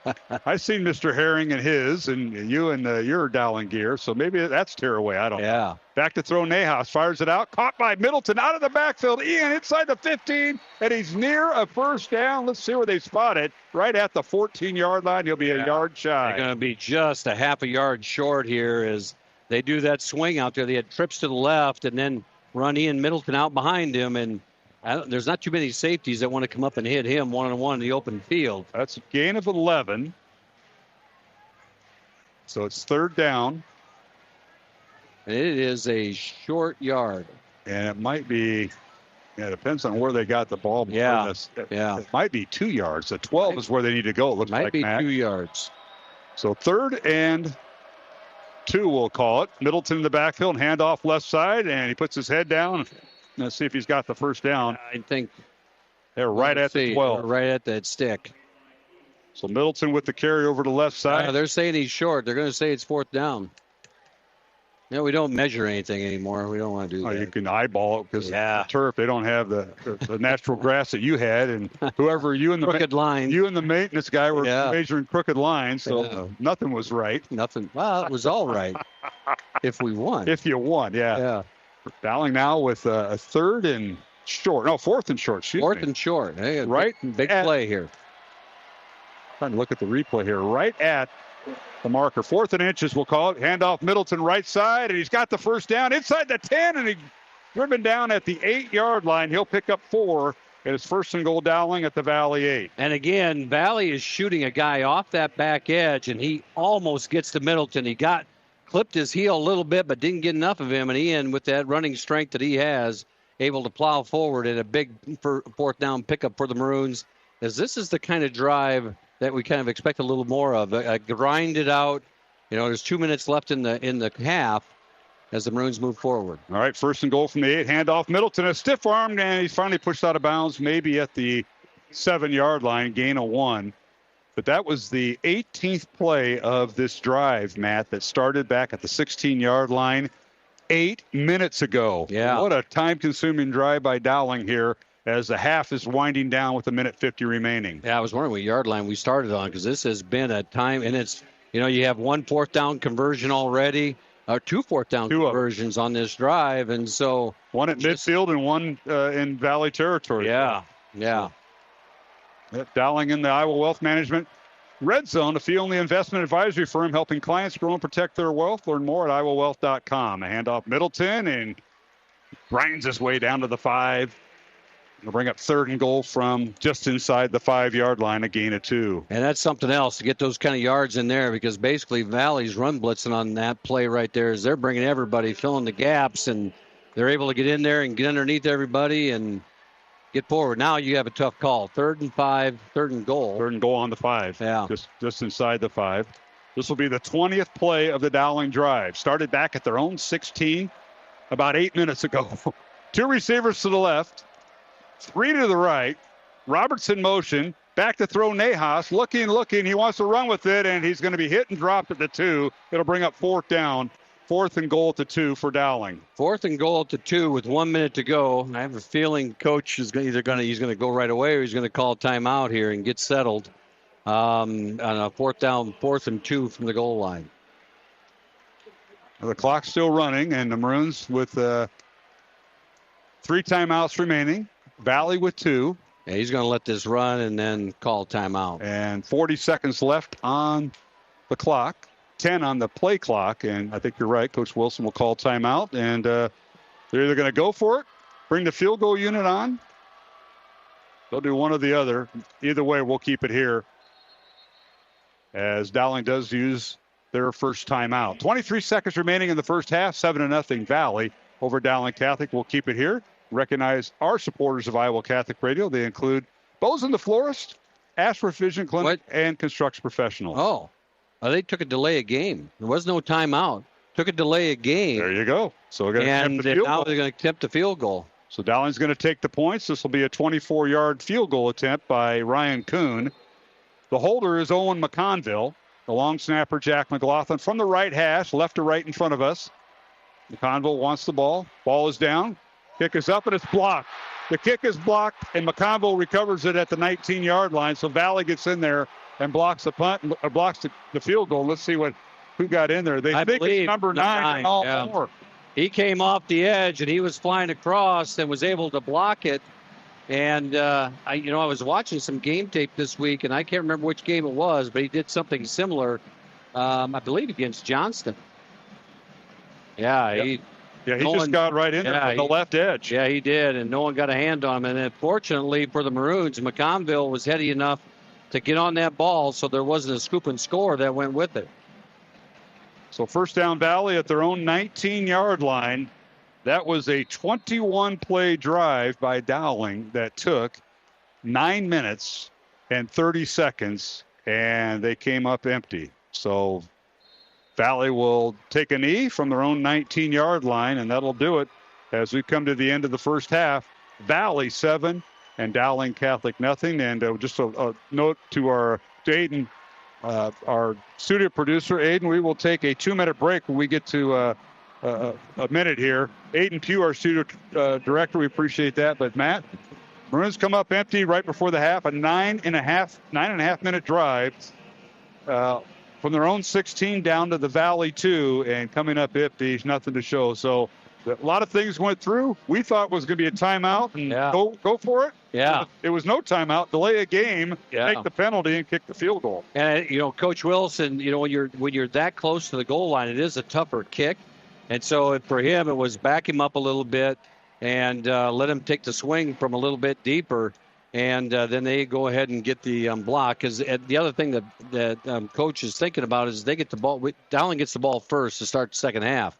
And so a little bit of a deflating end to the first half. Certainly is. Our score, West Des Moines Valley 7, Dowling Catholic nothing as we are at halftime.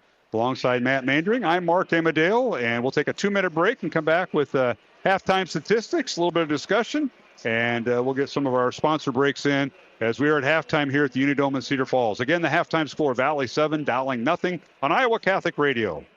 Thursdays at 9 a.m., join Julie Nelson and Chris Magruder as they chat about faith, family, and the feminine genius. It's Catholic Women Now, here on the Iowa Catholic Radio Network and on demand on the Iowa Catholic Radio app, connecting people to Christ. KIHS, Perry, KDVM, Mason City, KCSL, Spencer.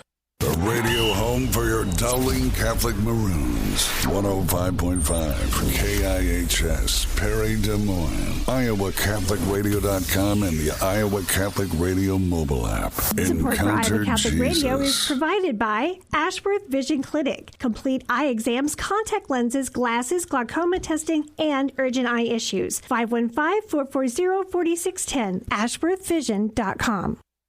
Support for programming provided by Iowa Wealth Management, a fee-only investment advisory firm helping clients grow and protect their wealth, offering personalized investment strategies as well as financial and estate planning. Learn more at iowawealth.com, committed to creating peace and purpose in your finances. Support for programming is provided by Construction Professionals, serving customers through a proven process, creating unique design, functionality, and artistic beauty. Construction Professionals is a Catholic family business built on a strong foundation. CPCustomHomes.com. Most of us can recall a childhood memory of innocence and a peace that only comes from God. Yet with our busy schedules today, many families don't attend church weekly or spend much time teaching their children about God. So many families now are burdened by financial and family challenges, substance abuse, and other worries. But there is hope. Studies show that people who pray regularly and practice their Christian faith are less stressed, financially stable, more compassionate, optimistic, healthier, and happier. Experience a positive difference in your life and for your family by coming home to your parish. Learn more by visiting CatholicsComeHome.org today. Here you may find answers to your questions and discover how Jesus and the sacraments will bless your family. There's no pressure or risk. You've got nothing to lose and everything to gain. Do it for your kids. Do it for yourself. Visit CatholicsComeHome.org today.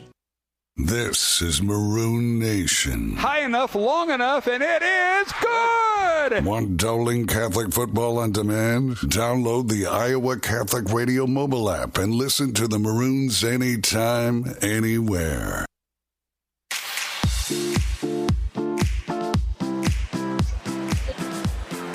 All right, we're back here at the Unidome in Cedar Falls. Alongside Matt Mandring, Mark Amadale, halftime here at the Unidome, and Dowling and Valley in a West Des Moines battle. And it's Valley leading Dowling 7-0 here at halftime as some activities going on down on the field. And right now we'll bring you up to date with some of the first half scoring in this contest. First downs, Valley with 4, Dowling with 7. Tigers have rushed the ball 13 times for 74 yards. Dowling has rushed the ball 26 times for 98 yards. Maroons have 27 yards in the air. Valley 12 yards in the air as Drake DeGroat, 2 out of 7 for no interceptions, and he has 86 yards for the Valley Tigers. For Dowling, Joey Nahas, 4 out of 8 passing, no interceptions for 27 yards and no interceptions. Looking down some of the other numbers, penalties, Valley penalized twice for 10 yards. Dowling penalized twice for 10 yards. Tigers have had the ball for 8 minutes and 23 seconds. Dowling's had the ball longer, 15 minutes and 37 seconds. Third down efficiency, Dowling 4 out of 10, Valley 2 of 5. Maroons are 2 of 2 in fourth down efficiency. Individually, Joey Nahas, 4 out of 8 passing, 27 yards, no touchdowns, no interceptions. Drake DeGroat, the Valley quarterback, 2 out of 7 passing, no interceptions, and no touchdowns for 12 yards. The leading rusher for Dowling is Ian Middleton, 19 carries, 75 yards. His longest run has been 18 yards. Grayson Pennington, 2 carries for 20 yards, and Joey Nahas, 5 carries for 3 yards for Dowling. For the Valley Tigers, leading ball carrier is Blake Dorenkamp, 9 carries, 67 yards, and they scored the lone touchdown from 29 yards out. Drake DeGroat, 2 carries for 8 yards. Jaden Brown, 1 carry for 2 yards. Leading receiver for Dowling, Ian Middleton, 1 catch for 11 yards. Jeffrey Roberts, 2 catches for 7 yards. And Sam Drexler, 1 catch for 9 yards. Valley wide receivers, Blake Dorenkamp, 1 catch for 2 yards. And Jaden McGregory, 1 catch for 10 yards. Let's look at some of the offensive numbers. There has been no turnovers in the contest. Dowling did fumble once, but they recovered it. And let's look at some of the first half stats with Valley leading 7-0. Again, Valley scoring on a 29-yard run by Blake Dorenkamp. Extra point was good as Conley Harn kicked the extra point. And that was our only scoring at the 8:50 mark of the first quarter. So, Matt Maynard, I know you're totaling up some numbers and traveling across Central Iowa, state swimming. I think that's what you're kind of trying to update us on, and hopefully I gave you enough time to do that. Making sure we got all the names right as we have just an outstanding day for the girls in the pool. And I want to try and run through quickly what happened here. And Dowling Catholic wins the state team girls swim tournament. They are state champions again for the second year in a row. They had 340 points. Really? That is awesome. I had no idea. And Cedar Falls is the runner-up with 264. So a dominant performance by the Maroons. And some of the point place winners, I'm trying to run through this, and I think I'm close. So Miley Dirks on Friday night, we got to watch her, or Thursday night, we got to watch her dive. And she ended up in 6th place overall diving. Just an outstanding job. And then today, the 200 medley relay got 2nd place. And again, I'm going to the top finishers for the Maroons. In the 200 freestyle, Charlotte Qualley got 3rd place. And then Mary Honkamp 7th. In the 200 IM, Kimber Corwin is the state champion. So Kimber Corwin was the state champion in the 200 IM. It's a great race for that sophomore. In the 50 free, Taylor Hall and Jenny Hedinger tied for 6th place. In the 100 fly, Kimber Corwin got 3rd place, and Lucy Huss was 6th. In the 100 free, Taylor Hall got 2nd or 7th place. In the 500 free style, Mary Honkamp got 2nd place.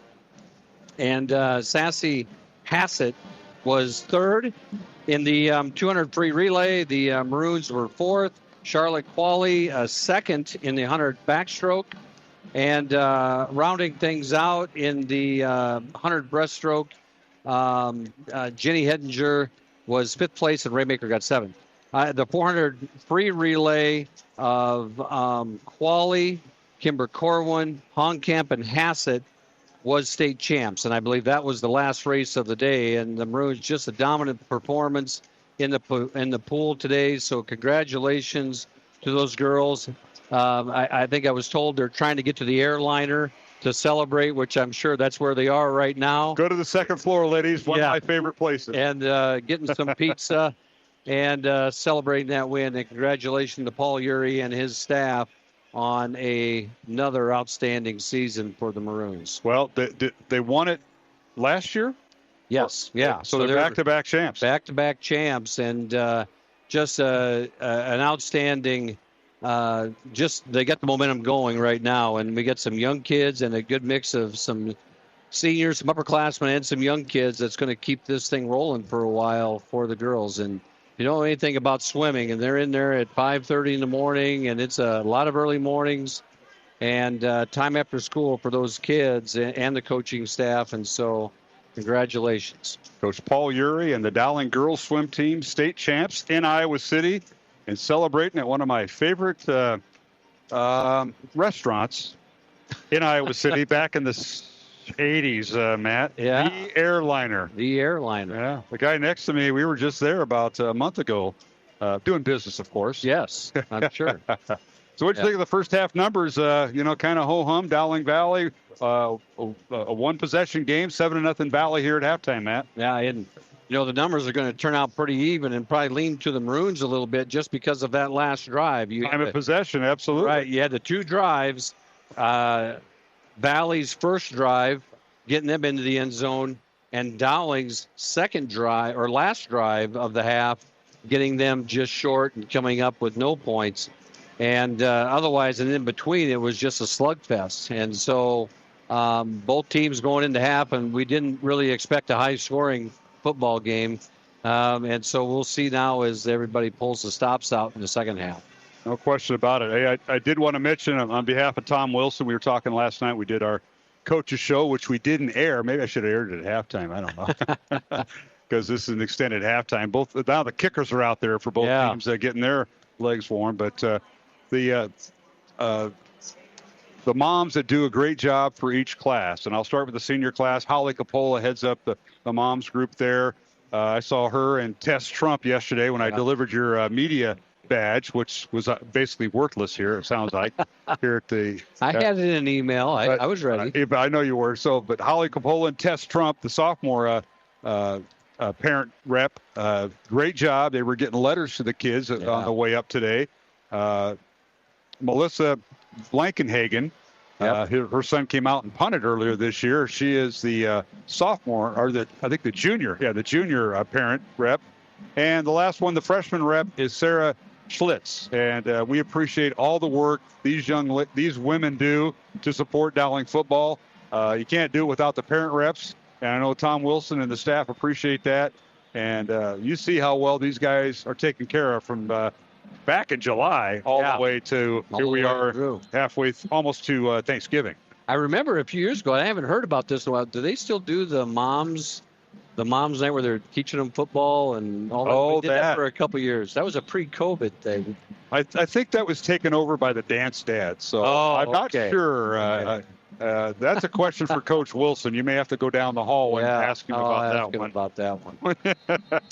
It is how everybody, and it's across all of the teams, and we're so blessed to have the support that we do, not only from the parents, but everybody else that surrounds all of our student athletes. And you talk about the pep band that's here today. Yes, indeed. Coming down and following the team with Mr. Holland and company and the support that they get. They're traveling to Orlando over Thanksgiving and participating in the Thanksgiving Day parade down there. And so we, just a ton of support for our kids and everything that we do. And we've got a ton of activities. I mean, there's a lot of things rolling on. It's show choir parents and everything. So that's right. It is great to see. And just a reminder, our first basketball contest will be on Tuesday night, December 2nd, Dowling hosting Urbandale in a girl-boy doubleheader. The conference season gets underway. Dowling girls will be up in Minneapolis during that holiday tournament, Thanksgiving tournament at St. Thomas University. We will not be traveling up there. Okay. I would not be able to come back home. Probably not. That would not work. But we're not going to broadcast the 2 games of Dowling girls, but the Dowling boys open up their season and with the girls home season on December 2nd. I believe that's a Tuesday night, so that'll be our first schoolboy doubleheader. Things turn around quickly. They do. We're going to take a 1-minute break, come back with the start of the second half. Halftime here at the Unidome in Cedar Falls, the Class 5A semifinals, the first one of the night, and it's West Des Moines Valley leading Dowling 7-0. Back in 1 minute alongside Matt Mandring. I'm Mark Amadale on the Iowa Catholic Radio Network. Lumen Media of the Diocese of Sioux City Office of Communications offers these features in the next Lumen Notes. The USCCB issues an historic message on immigration. A parish women's study club celebrates 100 years of service. The Illuminating Catholics podcast celebrates their first anniversary. A care closet opens in a Catholic school, and a rapidly growing thrift store moves into a new building. See these features and listen to the Illuminating Catholics podcast. Support for Iowa Catholic Radio is provided by Bozen the Florist. Valentine's Day, Mother's Day, weddings, whatever the message, say more with Bozen. Bozen.com, 515-244-ROSE. Bozen makes the moment mean more. Support for Iowa Catholic Radio is provided by CTO. Your support has helped thousands of students attend our Catholic schools. CTOIowa.org. At CTO, the bottom line, it's for the kids and their future. Building a relationship with a primary care doctor is one of the easiest ways to stay healthy. Schedule your annual checkup with a Mercy One doctor so you're ready for what life brings next. Find care at mercyone.org/healthpowerslife.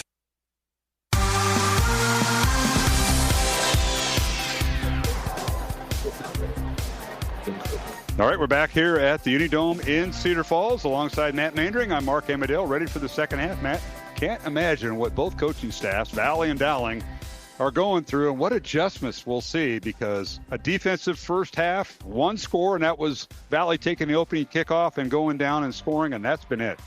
Yeah, and Dowling took a couple shot plays and just missed. And so there's a couple times there where whether it was Roberts or Sammy Drexler got behind the defense and was just missing.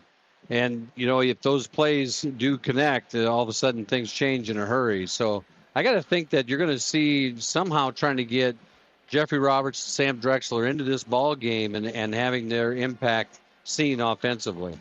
Well, the Maroons will get the opportunity. They will receive the second half kickoff. We got about a minute and a half to go because they wind the clock down. But Dowling's offense will be on the field. They will be going left to right, or here at the Unidome in Cedar Falls, they'll be going south to north because we leave on those south doors down there. That's right. But, hey, the renovations west? here, they took down the directional. I think that's west. It is. Yeah, Yeah. That's west. I'm sorry. Yeah. West is there. That's south. Okay. We go out the south doors and we head west the parking lot. Yeah, they took down the those directionals. Southwest, southeast, northeast, north. They took those down because they're renovating the Unidome, and it's a beautiful space. I tell you what, I like where that tent is down to our right. They've got a glassed-in area, and then they have on top of that the foundation meeting room is what they call it. They added that on it. Okay, very nice. I like that look in that side of the end zone, but press are not allowed. Oh, okay. The badge I have on my lanyard will not get us in. Will not get you in there? No. Well, and the Coaches Association does a great job when you come down here as well, and the Football Coaches Association and making sure everybody is, from the coaches' standpoint, because a lot of coaches from all over the state come down for this weekend. I always thought this weekend was the best weekend of football. You have a lot of games in a short amount of time, and everything's on the line for these teams as they're trying to get to the championship game, and usually it's just a lot of outstanding football. And if I remember right, because I was shown this room, it's right back there across the field on the visitor side behind the Valley fans where they're sitting.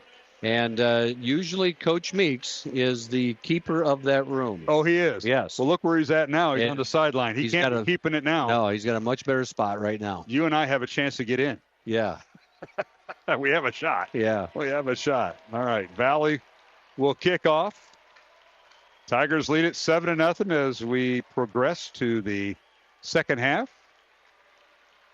And kicking off for Valley will be Conley Harn.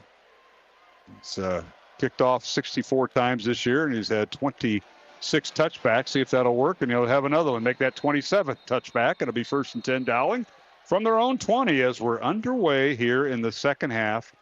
And Dowling putting up a goose egg. No points in that first half. They've had their chances. Had one right before the half, and Valley was the better. Here we go, the second half, Matt. Yeah, here we go, and see what adjustments are made and what things they saw. And right now, I think for the Maroons, it's establishing who we are and what we're going to do. And I think you're going to still see a heavy dose of Ian Middleton as he had a decent amount of success in that first half. And here we go. Dowling with two tight ends, Middleton in the backfield. Nahas out of the shotgun. Handoff Ian. He's got some yardage to the left side. He picks up 8, maybe 9, as they ran a power move right over left guard and tackle, and he picks up 8. Ian Middleton, and he's rested because the last couple of weeks he's only had to play about 2 quarters, and he's charged up and just a great senior leader, and he's ready to put the weight of this team on his back and carry him. All right, Sam Drexler, Jeffrey Roberts, Jimmy Nahas, the wide receivers. Quinch Smallback is the tight end. Layden Oldfield is the second back. Nahas will keep the football, tries to run around left end, and he's hit and dropped at the point of attack for no gain. Penalty flag down late. Yeah, they ripped his helmet off, so I think we're going to get a face mask out of this as Joey gets up without his helmet, which means he can stay in the football game if they ripped it off. You're exactly right, Matt. Personal foul against Valley. And it'll be a 15-yard penalty, first down Maroons. And, in high school football, if the helmet comes off, you have to come off and the field. But in this case, when he was tackled, he had his helmet ripped off as he's going down. Right there it is. And oh, yeah. Mm-hmm. That was ripped off. And, yeah. All right, 1st and 10 Dowling. The ball is up to the 43-yard line. And now on a blitz, hit and dropped is Nahas, as coming on a blitz that time was number 8, Hayden Demaray, the linebacker, leading tackler, and he hit and dropped Nahas back at the 37, a loss of 5. He came through untouched, and you don't see that happen very often with this offensive line as someone got beat up the middle, and Demaray was able to come through and not give Nahas a shot of even throwing that football anywhere. Loss of 6.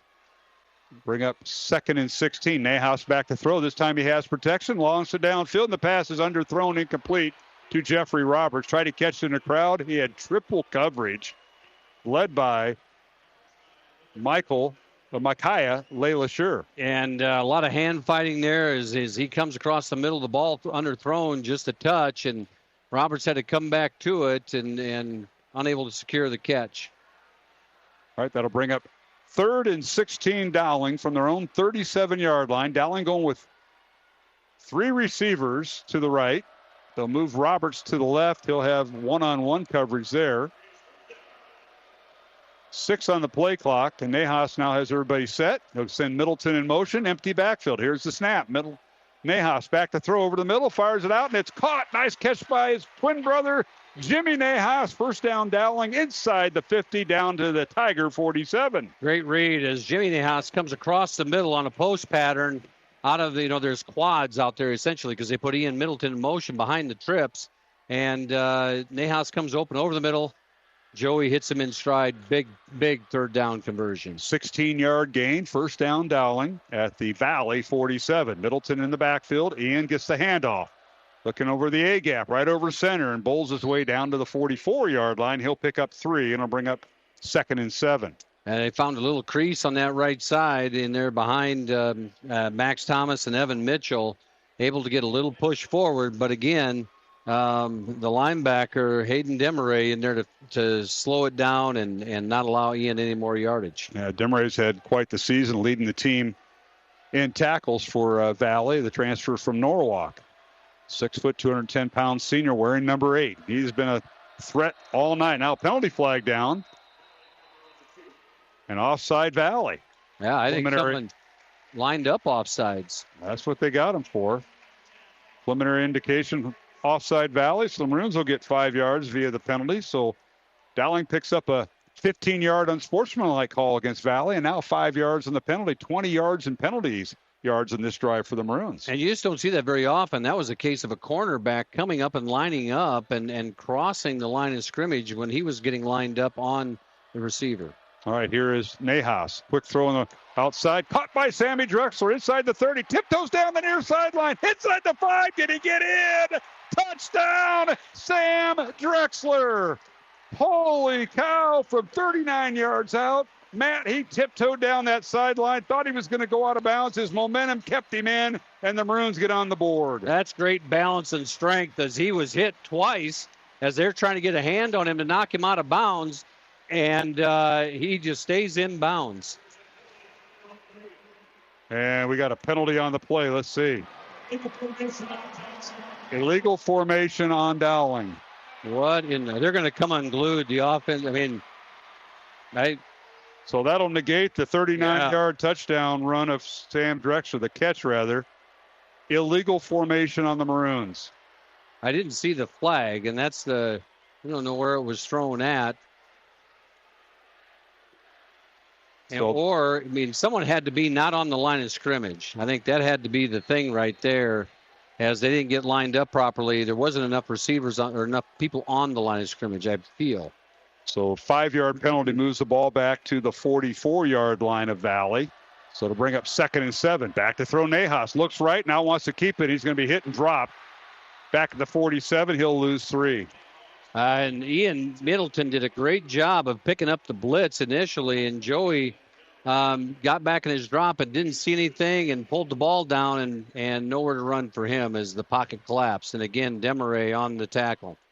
Yeah, that's the 5th sack of the night unofficially for Valley, if I'm reading the numbers correctly.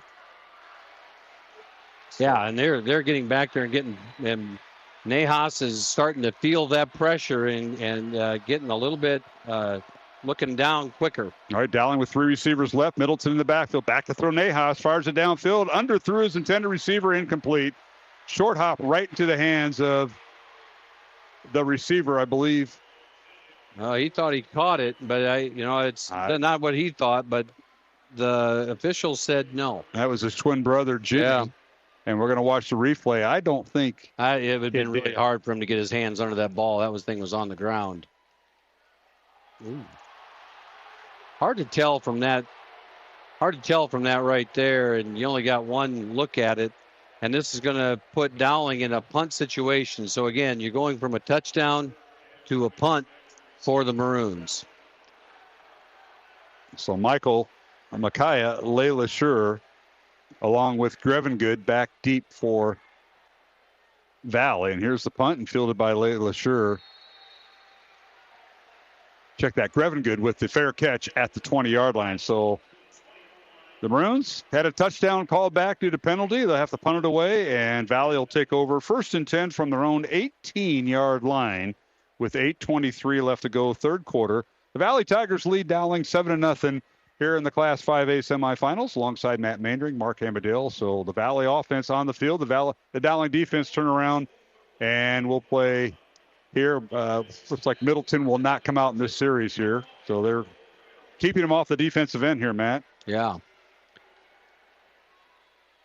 And the first series. Yeah, hand off to Dornkamp, and he gets across the 20 to the 21-yard line, gain of 3. And a little delayed handoff right there as they allowed the trap to come back and pick up the initial hit. But for the Maroons, Joel Sanko on that play, not being fooled and able to take Grevengood down, or Dornkamp down for the tackle. Bobo, Hagan, Elcock, and Bonanno up front for Dowling. Schumacher, Miller, Blunt, and Sanko, the linebackers. And now back to throw to Grote. Fires it out. The pass is intercepted by the What Maroons. a catch. Dowling picks it off, and they're going to rule it. Yes, it did count, as Jeremiah Robertson with the pick right at the 35-yard line of Valley. Robertson, what a play. What a play. The ball gets tipped. By McGregory. Yeah, DeGroat throws a little bit behind McGregory as the ball's behind him. And he tips it up just enough, and Jeremiah Robertson comes up and makes a great one-handed catch, rolls over, secures the ball, offense back on the field. And now the Maroons have to make this count. They'll take over. They spot the ball at the 34 of Valley with 7:44 left to go in the 3rd quarter. Valley 7, Dowling nothing. Off the first turnover of the night, back to throw Nahas. The ball is tipped and incomplete. Once again, a Valley lineman gets his hand in the passing lane and tips it in the air dangerously, but it falls incomplete. Yeah, fortunately for the Maroons, Max Anderson got his hand up on that football, and it came down in vacant space.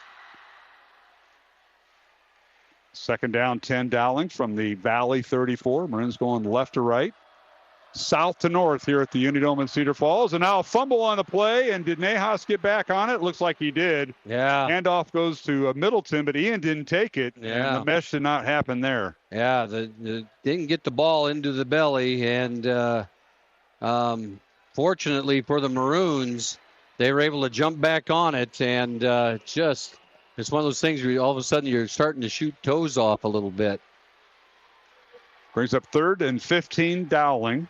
Maroons at the Valley 34. Or check that. They move it back to the Valley 39-yard line. Loss of 5. Here you're trying to get half of it back. Sam Drexler in motion right to left. Here's the snap. Nahas, quick pass, finds Drexler, caught at the 30, angling out of bounds, and finally knocked out of bounds at the 28. He'll pick up 9, but shy of the first down. And they got a little better than half of it back. And so Sam makes a nice catch and a good, strong throw from Joey Nahas, puts it on him, and gets close to the first down. It'll bring up 4th and 4, Dowling. And I've got a player down for Valley on their sideline. Looks like a cramp. That's right where Drexler was knocked out of bounds, and yeah, it is a cramp. Trying to get that calf worked out. Unlocked. That thing locks up, and it's no fun. Yeah, no, not at all. Trying to get a number over there, but that'll stop the clock with 6:51 to go here in the third quarter. Brings up 4th down and 4 yards to go from the Valley 28 for the Dowling offense, which actually gets a free timeout, as does the Valley defense. Gets a free timeout due to the injury, which is on the sideline, right on the white of the sideline, and the trainers are working on him. And here Dowling on that drive right before half, they were able to execute a couple different times on 4th down to extend the drive. And, really in the last hour of football, Mark, it'd be interesting to know how many snaps the offense from Valley has had. It's probably less than 5. If you don't count taking the knee, in the last hour, they have not had the ball very long. Yeah, you could kind of do a short version of that, getting the stat sheet out. Yeah. As they're still working on the young man. They're working on his leg. They're got the leg extended and putting it up and trying to get that cramp out. So we are delayed right now and still haven't got his number. He's right in front of the Valley bench, so it makes it hard to pick up. He's almost, he's right next to the field to play, and they don't want to move him, so it takes a little bit of time here. So, and now the worst thing as a coach is you're sitting here and you start to overthink what this play is going to be. Because Coach Wilson has already got the play called, and he's going, all right, let's just go here. And then you walk away and you think, well, maybe we should try that. You start, as coaches, you always are second-guessing some things and making sure the execution is correct. The injured player with the cramp was Moncada. Layla Schur, number 1, the Valley senior, and free safety, and he'll have to sit out a play. That means Gregory will go back at free safety. So here's Dowling, 4th and 4. The Maroons going for it on the Valley 28. 6:51 to go, third quarter. Nahas out of the shotgun, fakes the handoff to Middleton, looking downfield, wants it all. He's going for his twin brother. Caught, touchdown, Jimmy Nahas. And I got to look back. Yeah, that's what I was doing too. No yellow, no laundry on the field. Touchdown, Dowling from 28 yards, Matt Maynard. Yeah. It counts. That one counted. I did the same thing. I looked backwards first, make sure there's no laundry on the field, but Jimmy Nahas broke by the cornerback and on that thing and on that pattern, and his brother Joey put it right on him. So Nahas to Nahas for the first touchdown. So Dowling goes 4 plays, 34 yards, capped off by a 28-yard touchdown pass from the Nahas twins. Joey to Jimmy. Extra point by Ryan Kuhn up. Good. And we're tied. 7-all. 6:46 to go in the Class 5A state semifinals from the Unidome in Cedar Falls. Mark Amadale, Matt Mandry, back in 1 minute along the Iowa Catholic Radio Network. Iowa Catholic Radio is supported by our listeners and business underwriters as we connect people to Christ while bridging the gap between the church and the marketplace, seeking God in both. If you own a business that you'd like to use to help further this mission, email me, august@iowacatholicradio.com, and we encourage you to thank the many businesses who choose to underwrite programming on the Iowa Catholic Radio Network. Your presence is vital as we participate in the church and the marketplace, seeking God in both. Fast Signs is a custom sign and visual solutions company with an extensive selection of digital signage, interior and exterior signs, banners, and vehicle wraps. Learn more at fastsigns.com. Thank you, Fast Signs in Clive, for your support of Iowa Catholic Radio. Programming supported in part by Skeffington's Formal Wear, in business since 1951 with locations in Des Moines, West Des Moines, Coralville, and Ankeny. Skeffington's Formal Wear, online at skeffingtons.com. Thank you, Skeffington's Formal Wear, for your support of Iowa Catholic Radio. When you hear this, and a pick six to start it, touchdown Dowling, you know it's the Maroons. Your home for Dowling Catholic football. 105.5 KIHS, Iowa Catholic Radio.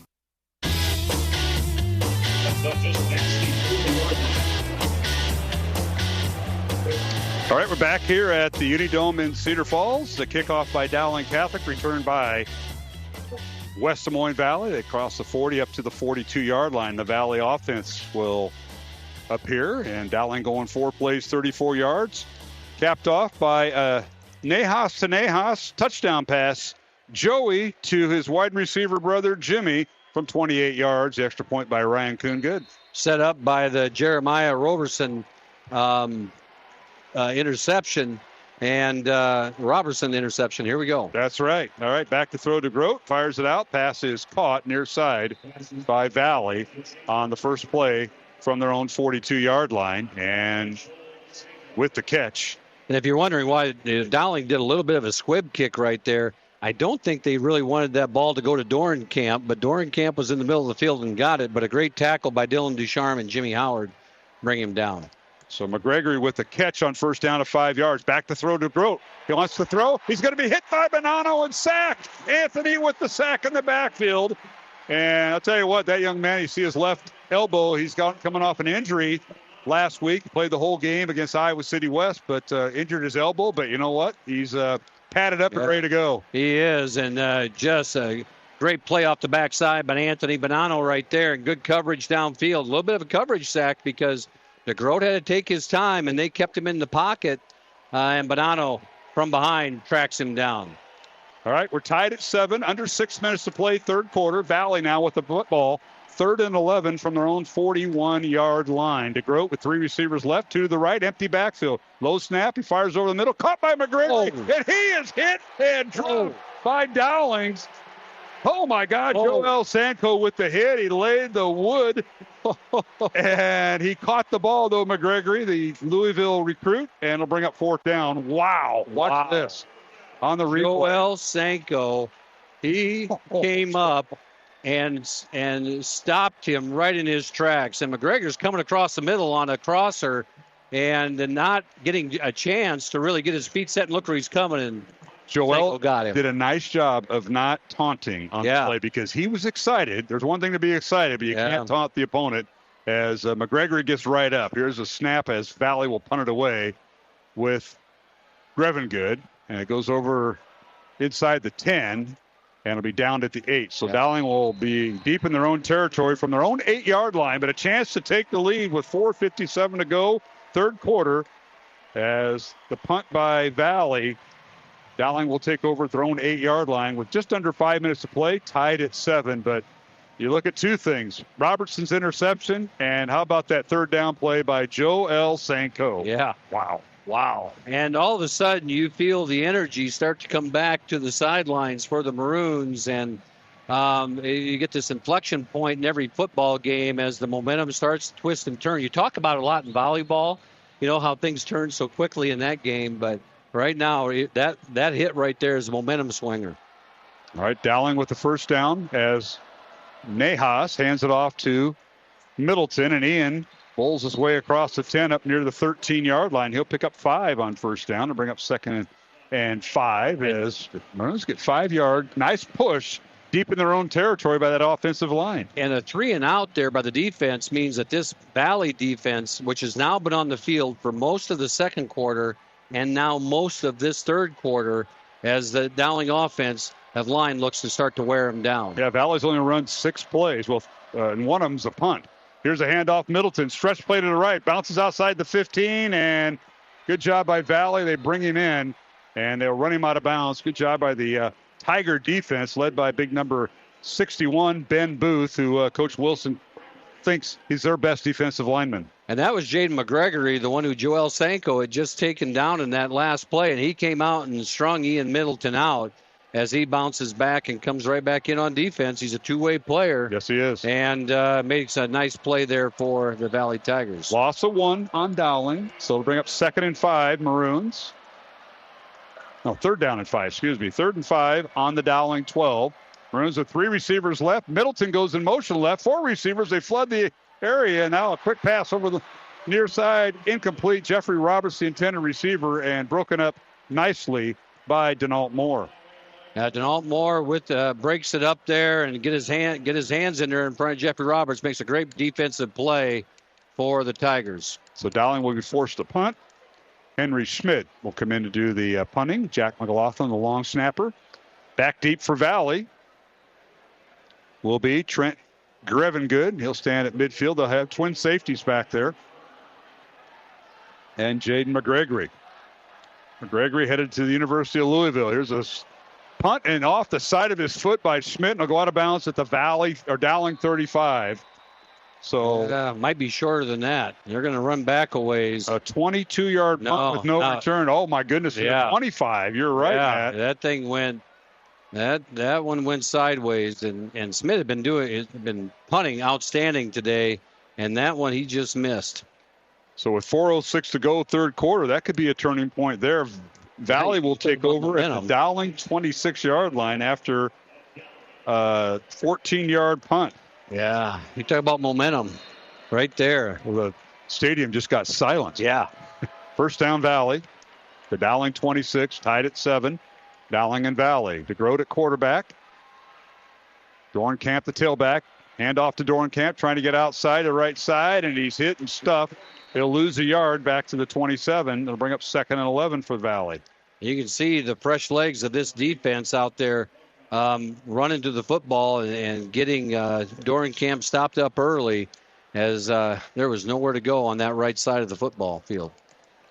Ryan Bobo, Brady Hagan, Miles Elcott, Anthony Bonanno, the front 4 for Dowling. Edward Perez rotating in. Kyle Schumacher, Jackson Miller, Carlos Blunt, and Joe L. Sanko, the linebackers, with Gabe Lawson and Drew Descharme also rotating in. Here's the snap and a handoff on a little counter play to Dornkamp over the right guard, and he stood up there and brought back. So getting back to the original line of scrimmage at the 26 for a gain of 1.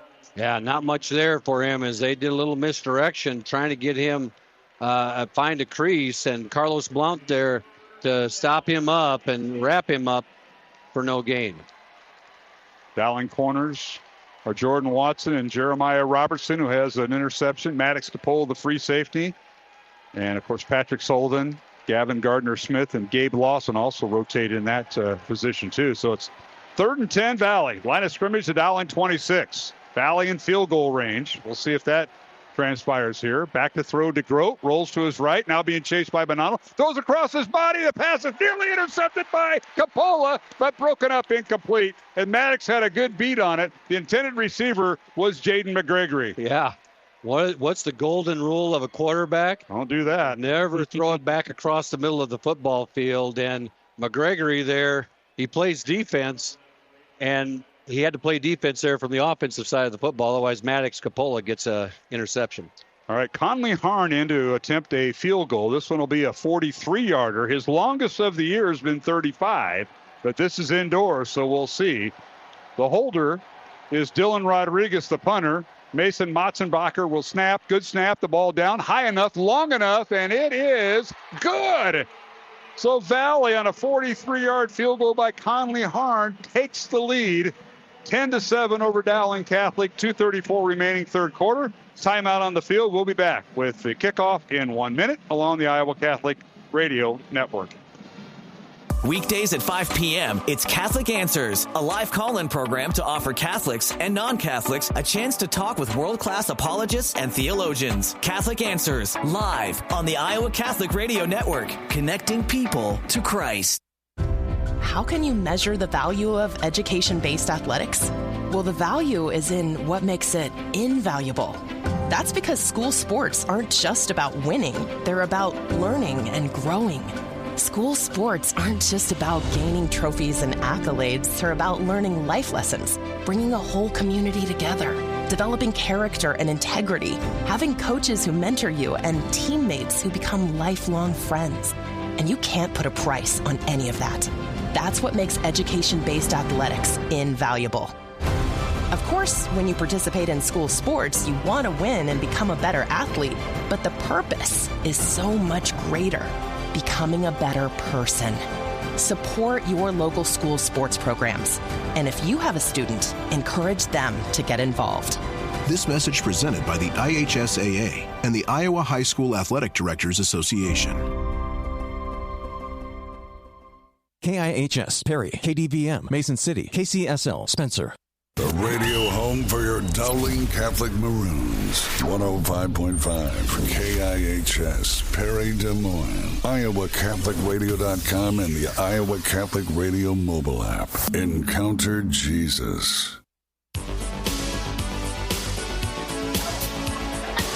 All right, we're back here at the Unidome in Cedar Falls. Dowling, Raleigh Valley kicking off. Sam Drexler on the return, and Dowling with a first down from their own 23-yard line. The handoff goes to Middleton, and Ian crosses the 30 up near the 31-yard line. An 8-yard gain on first down as we have 2:15 left here in the third quarter.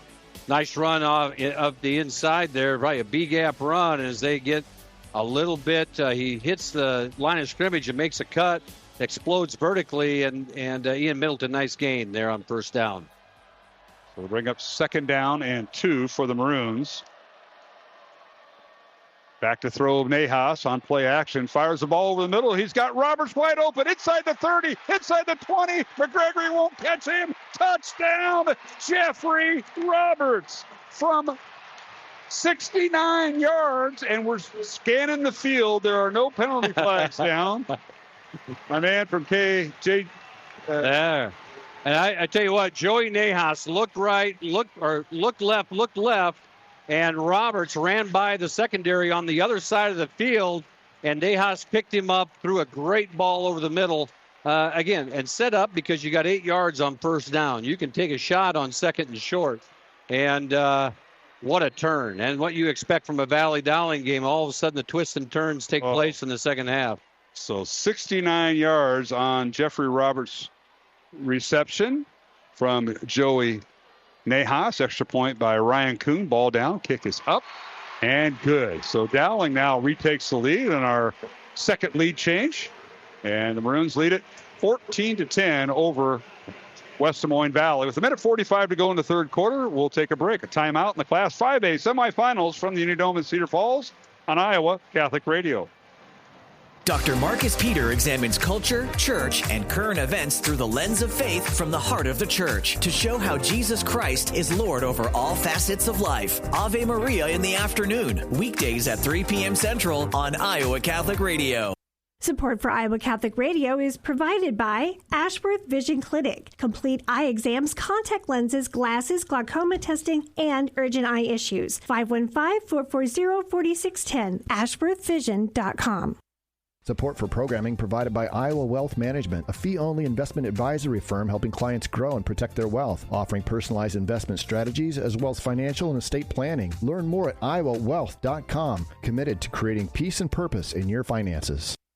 Support for programming is provided by Construction Professionals, serving customers through a proven process, creating unique design, functionality, and artistic beauty. Construction Professionals is a Catholic family business built on a strong foundation. cpcustomhomes.com.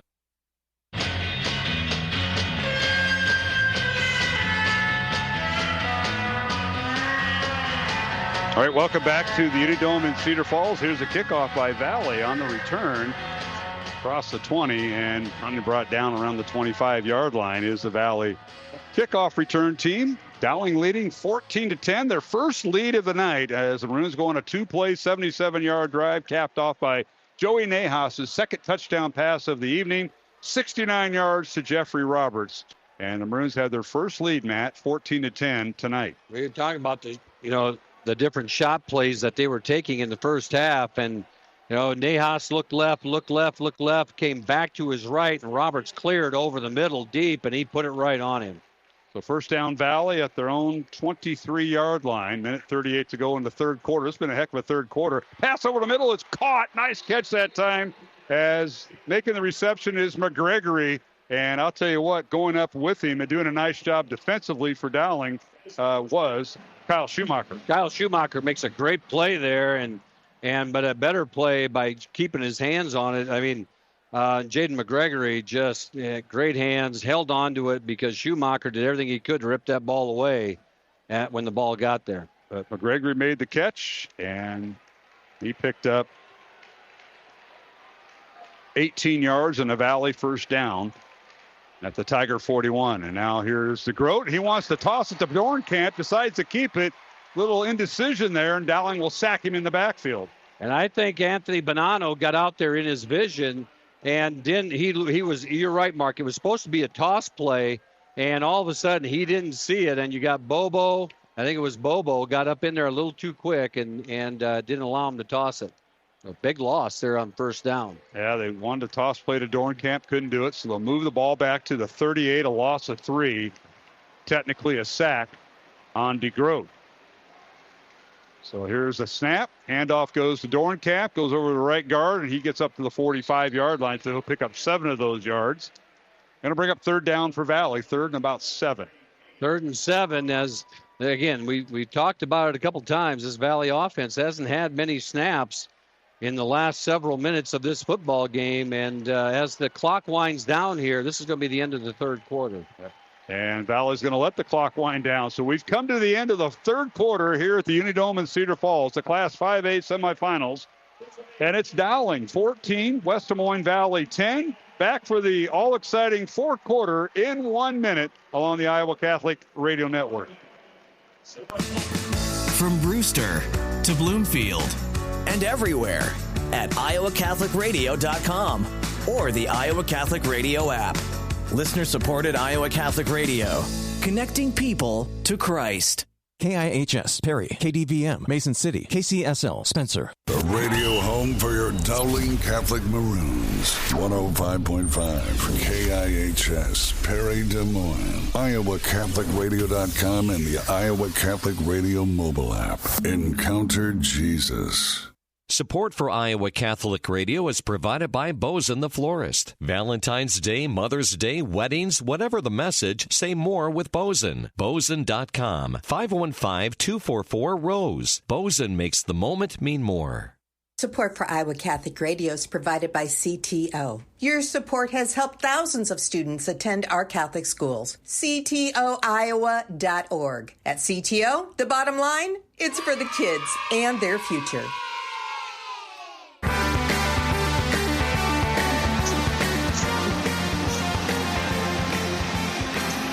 All right, we're back here at the Unidome in Cedar Falls. Fourth quarter just about set to begin alongside Matt Mandry, Mark Amadale. 14-10, Dowling with the lead over Valley. As both teams, we have the extended break sometimes with the media timeouts. And shout out to our good friends on the other side of the media row, that being Keith Murphy and Justin Cernsey. The TV voices for this game, and they'll do the next game too with Iowa City Liberty and Waukee Northwest. The winner of this game will get the winner of that game next Friday in the championship. But I had a chance to talk to them, and one of them is going to Italy in February, and we didn't have any extra room. I begged. You saw me. I was begging. I know it. Justin Cernsey from Channel 13 headed to Italy to cover the Winter Olympics. I couldn't say I spoke Italian, and if I wish I did. You said you spoke Japanese. Yeah, that's what you said. Yeah, that's what I said. But those guys do a great job of supporting high school athletics. They do. And across the board, Keith Murphy, just a fun and energetic person, and Justin Cernsey, they're serious about what they do. They have fun doing what they do.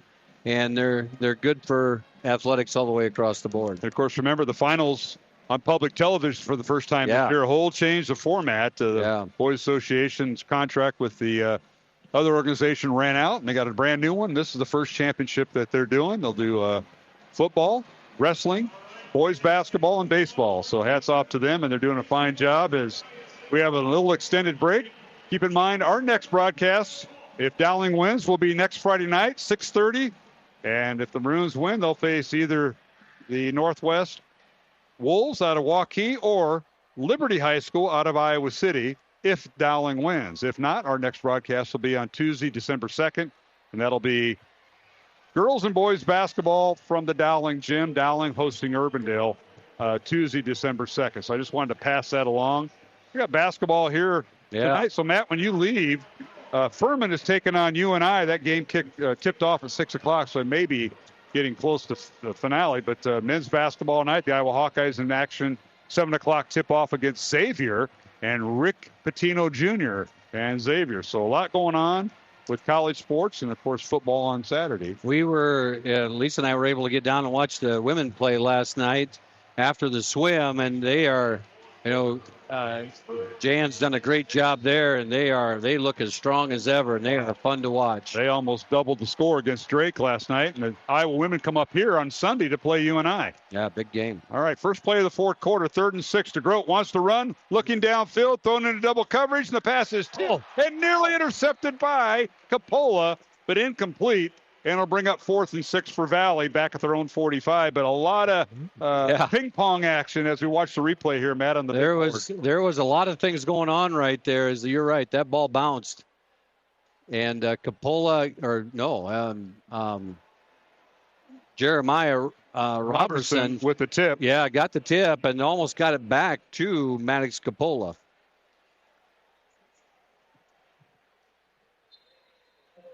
And you mentioned the Boys Association, all they've done. I want to give a shout out to Tom Keating for what he's done, and just amazing. And it's great to have it back on PBS and to be able to, for the whole state to see high school athletics. Yeah, the semifinal is a little difficult. You got to make sure you know your provider for these semifinals. Oh, nice bounce by Grevengood as he got the kick away, and it looked like it was angling out of bounds inside the 20 and bounces towards the hashes, and it'll be out of bounds or down at the 9-yard line. So Dowling will be back at their own 9-yard line. They haven't had the best field position to start drives, but they finished 1, and actually they finished 2 in good shape. Yeah, they have, and they've been able to take it and move the ball consistently on the ground.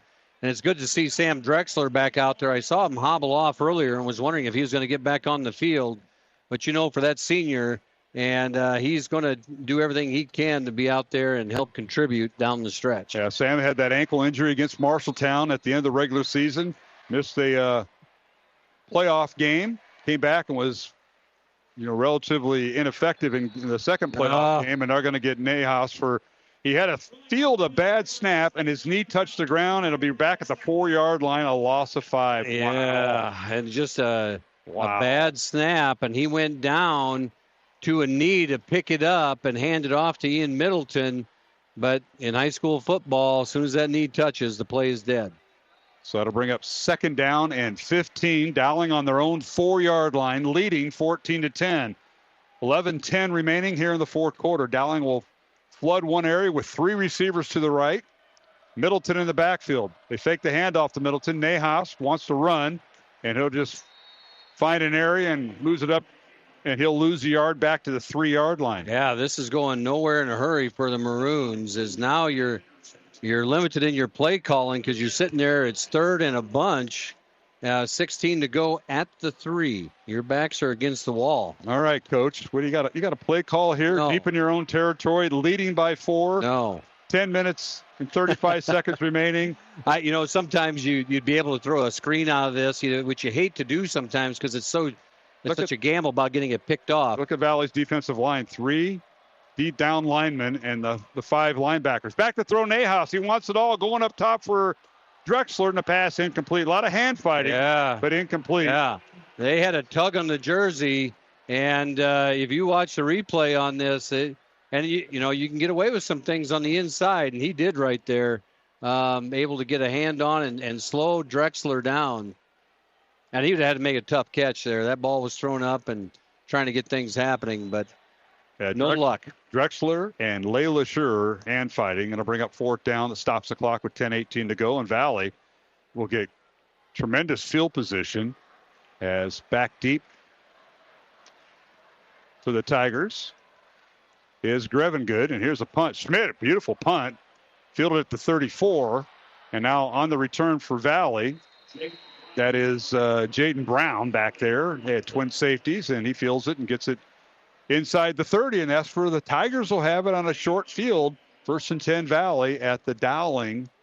We're going to put it down at the 28-yard line. Wow. I had these visions of, was that the Valley game last year? The coach took a safety intentionally with his back to the end zone. That was this year. Oh, yeah, that was this year. Yeah. And almost paid off as they got the ball back and you hate when your back is against that end zone. You want to get a good punt off and make them drive. But the defense has been playing well.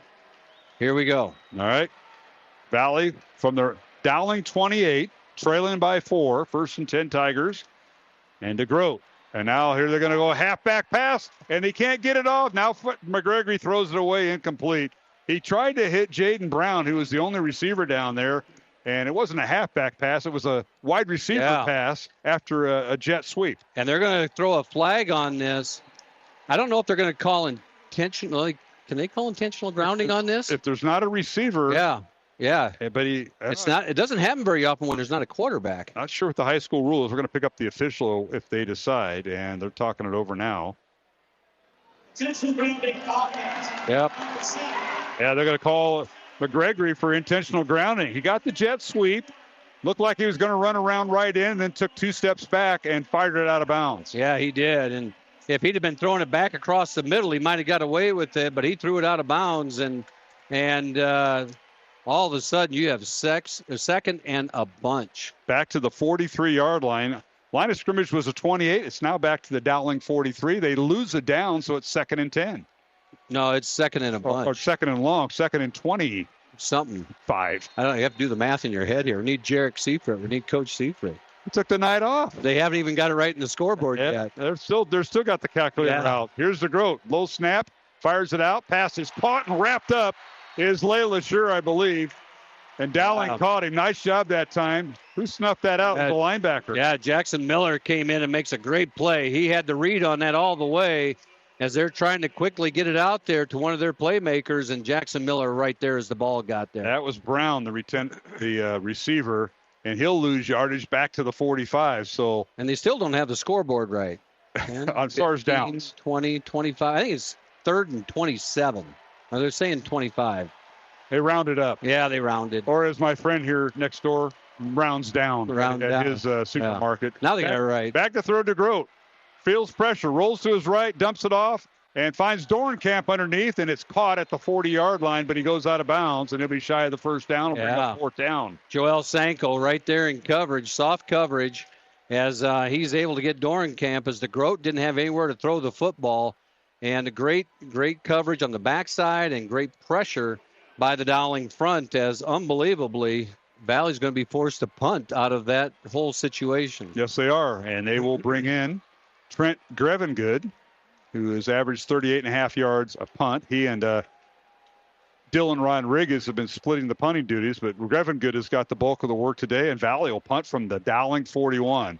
Good snap, gets it away. Bobo nearly got in there, and he punts it out of bounds. And you got the shank on this side of the field now. That one went out of bounds. Official still running, 25-yard line or so. He didn't get it past the marker. Turnabout's fair play. Yeah, they had 4th and 23 to go, and that was probably about a 13-yard punt. So 9:09 left to go here in the 4th quarter. Dowling 14, Valley 10. If you joined us late, what a game we had. Valley led 7-0 at the end of the 1st quarter. They led 7-0 at halftime. Dowling ties it with 6.5 minutes left to go in the 3rd quarter as Joey to Jimmy Nahas touchdown combination tied the score at 7. Conley Harn kicks a field goal for Valley from 43 yards. Valley takes the lead, and then Dowling with 1:45 left in the 3rd quarter. Jeffrey Roberts on a 69-yard touchdown reception from Joey Nahas. Now Nahas with the football, and he's knocked out of bounds from the Dowling 25, and they're going to give him yardage up to the 27 or so, gain of 2. Gain of 2, and Dowling was going for the big shot again, as they like those receivers to get behind everybody, and Nahas couldn't find a pathway to uncork it right there. Dowling offensive line, stellar tonight. Carter Barrett, Josh Miller, Cade Krause, Evan Mitchell, and Max Thomas.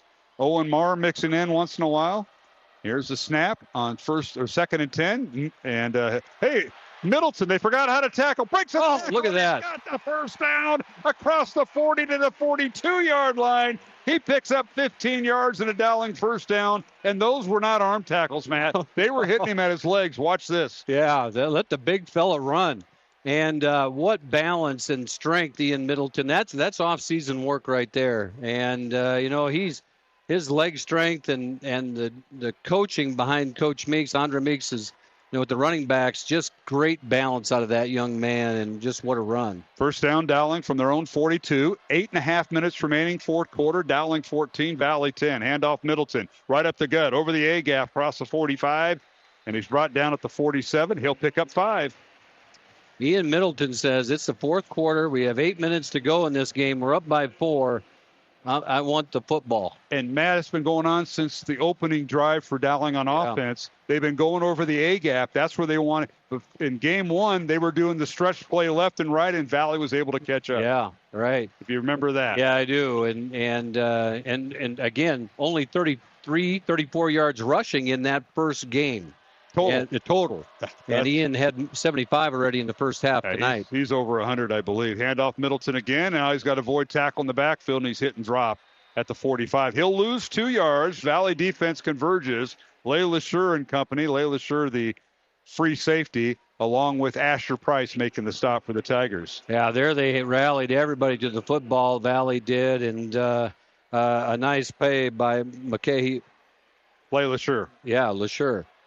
And came up and made the stop on Ian with the rest of the Tiger defense. All right, Maroons are going to let that play clock go down. Right now, they get it under 10, and they'll start to work. 7:15 on the game clock. Dowling 14, Valley 10 here in the fourth quarter. The winner punches their ticket to the state championship game next Friday night. Middleton goes in motion, and now a timeout called by Dowling, and we'll take it with them. 7:06 to go, fourth quarter. Dowling 14, Valley 10. Back with the 5A semifinals from the Unidome in Cedar Falls in 1 minute on the Iowa Catholic Radio Network. Iowa Catholic Radio offers your parish, school, or faith-based organization Eucharistic Miracles of the World. This Vatican-approved exhibit was designed and created by St. Carlo Acutis. Email contact@iowacatholicradio.com for details. Fast Signs is a custom sign and visual solutions company with an extensive selection of digital signage, interior and exterior signs, banners, and vehicle wraps. Learn more at fastsigns.com. Thank you, Fast Signs in Clive, for your support of Iowa Catholic Radio. Programming supported in part by Skeffington's Formal Wear, in business since 1951 with locations in Des Moines, West Des Moines, Coralville, and Ankeny. Skeffington's Formal Wear, online at skeffingtons.com. Thank you, Skeffington's Formal Wear, for your support of Iowa Catholic Radio. Every heart-pounding play. Caught inside the 20, down to the 15-yard line, 1st and 10 Maroons. Join the Maroon crew all season long on 105.5 KIHS Perry, Des Moines. All right, we're back here at the Unidome in Cedar Falls. Dowling on 3rd and 7. Back to throw Nahas. Avoids trouble, keeps the football, and he's hit and dropped at the 49-yard line. And it'll bring up 4th down, 4th and 3 for the Maroons. Yeah, the coverage there was really good, and Joey he had time as he rolled out to the left and just didn't see anything where he could clear it out, and then went upfield, slipped a little bit as he's trying to make a cut, and then Luke Walter got him and was able to take him down for a short gain, forcing 4th down. Henry Schmidt into punt. And let's see, Valley's going to send in Trent Grevengood, who's also their punter. He'll be the free safety deep, and they have an up back right about the 33-yard line. Low snap. Schmidt picks it up. Nice punt. Spirally kick right at Grevengood, and he's going to return. Ball comes out. No signal yet, and Valley has it. Oh, yeah. Grevengood got it back, and boy, that was dangerous. He had 4 maroon shirts there, Matt. And yeah, a little excited right there. I think, the ball is out, and he was fortunate to scramble back on top of it as it was Schumacher comes up and got a hand stuck in there, and you can see he didn't have control of it right away and then was able to curl up on it. Gabe Lawson also down there on coverage for Dowling, but Valley will have it 1st and 10 from their own 13-yard line. With 6 minutes, 14 seconds remaining. Tigers have all 3 of their timeouts remaining. Dowling has 2. Dowling 14, Valley 10. All right, DeGroot out of the shotgun. Has Dornkamp in the backfield. Hands it off to Dornkamp. He's got a hole and a 1st down up to the 30-yard line and more. Crosses the 30 up to the 32-yard line. Nice run by Dornkamp. Yeah. Blake Dornkamp, his longest run since the first half. They walled it off there, and they were able to get an opening on the right side as the Right there, the Dowling defense over-pursued a little bit. They're hyped up right now. They're excited. They just got to make sure they stay in their lanes, do your job, and they over-pursued there a little bit, creating an alley, and Gravengood exposed it, or Dorenkamp exposed it, and big first down. So 1st and 10, Valley from their own 32-yard line. Out of the left hash, handoff Dorenkamp again, a little trap play inside, and he gets up to the 40 or 35-yard line to pick up a 3. Or should be a counter play inside because they had the flanker in motion, and Brown, and there was a little mix-up in the mesh. Watch this. Yeah, it wasn't real clean, and they're fortunate that ball didn't end up on the ground as when you're running those motion plays back there, the timing is so important, and the flanker in motion just about knocked the ball out of DeGroat's hands. All right, 3-yard gain brings up 2nd and 7 Valley. Drake DeGroat, the senior quarterback, thrown for 22 touchdowns on the year, hands it off to Dorenkamp, and he's hit and driven down right at the 37. He'll gain 2, and it'll bring up 3rd and 4. He's smothered inside. Carlos Blount, who we haven't said his name very much tonight because Valley's neutralized him, and right there he stepped up in the hole and made a great play on Dorenkamp. So big 3rd down. I think Valley's in 4-down territory at this juncture. 3rd and 5, they'll call it, from the Valley 37. Ball on the left hash. Valley going left to right, south to north here at the Unidome. 3 receivers to the right, 1 to the left. As DeGroat now with 6 on the play clock. Dorenkamp in the backfield. Here's DeGroat, back to throw, sets up in the pocket, now wants to run, rolls to his left, fires sidearm, pass is caught, 1st down. McGregory getting loose. McGregory still on his feet and finally wrestled down by Dowling, by Jackson Miller, shy of the midfield at the 49. Yeah, Jackson Miller makes a game saver right there as he was able to get the tackle on that and take him down before, as he was shaking, trying to get loose. We got a guy down for the Maroons. That's Bobo. And Bobo. I just don't get a cramp there a little bit. Yep, he'll have to come out for a play. They'll move the ball spotted at the 49, so it's a 22-yard reception that time by Jaden McGregory. I don't think he was hurt. I think his helmet, something happened with his helmet, and they're working on it real quickly, and he just made an injury play right there. Did Dowling call timeout? Because he can't go back on the field. He didn't. Okay. They subbed him out, so they gave him a new helmet, or another helmet, a backup helmet. So it'll bring up 1st and 10 Valley, no timeout. It's 1st and 10 Tigers, their own 49. 4:12 remaining, 4th quarter. Here's the snap to DeGroat. Handoff Dorenkamp, left side, and he's driven down from behind by Edgar Perez at the Dowling 49, a gain of 2. We talked about that earlier in the game, how Valley was coming from behind, coming and sending the crasher off the backside, making the play from behind. And right there, Edgar Perez did the same thing as he was able to chase Dorenkamp down from the backside and prevent no more than a 2-yard gain. 2nd down, 8 Valley. From the Dowling 49. 2 receivers right, 1 to the left. Tight end for the Tigers is the H-back. And here's DeGroat will keep the football and angles to the left side, crosses the 45 of Dowling down to the 43-yard line. The first time we've seen DeGroat get loose is one of the things is we were, in the previous 3 times these teams have met with him at quarterback, he's been able to make some plays with his feet. And right there, Carlos Blount got him. 6-yard gain for DeGroat brings up 3rd down. 3rd and 2 Valley from the Dowling 43-yard line. Under 3 minutes to play here in the 4th quarter. Dowling 14, Valley 10 here on Iowa Catholic Radio tonight. Mark Amadale alongside Matt Mandring. DeGroat, long count, low snap, and he'll keep the football to the left side, and he's grinding towards the 1st down. He's got it inside the 40. Yeah, he was lined up and almost. We got a player with their helmet off on the bottom of the pile there, too, for Valley. That's DeGroat, so he's going to have to come out for a play. So we'll see Fitz Carpenter or the sophomore Cathcart, if that's the case. So blew the ball to the 39, so gain of 4 by DeGroat. Discussion here. Coach Joensen's wondering why the penalty wasn't. I don't know what's going on here. But DeGroat's got to come out for a play. He is. Yep, he's got to come out for a play. Now they're going to take him out, and let's see who they put in. Is it 11? That's Fitz Carpenter. And it's 13, the sophomore, Holden Cathcart, who's thrown for a pair of touchdowns this year. is going to run a play. So Tigers down to their backup quarterback. Yeah, as we saw it earlier with Ian Milton, his helmet came off when he got tackled, and there it happened to DeGroat. So you got to come out for a play, and now you got a fresh quarterback in. 5'9", 190-pound sophomore is Cathcart. Puts Dornkamp just to his left in motion, and handoff Dornkamp, and he's hit and stood up at the line of scrimmage and dropped. Dowling came in, crashing in, was Carlos Blunt from his linebacker spot, and no gain on the play, Matt. No, Carlos Blount makes a great play as he comes in and smothers Dornkamp at the line of scrimmage. And quickly, this clock is wound down, and we're under 2 minutes with the 4-point lead for the Maroons. Valley has all 3 of their timeouts remaining. Dowling has 2.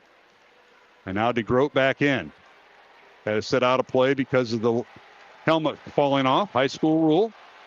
3 receivers to the right, 2 to the left. DeGroat, empty backfield.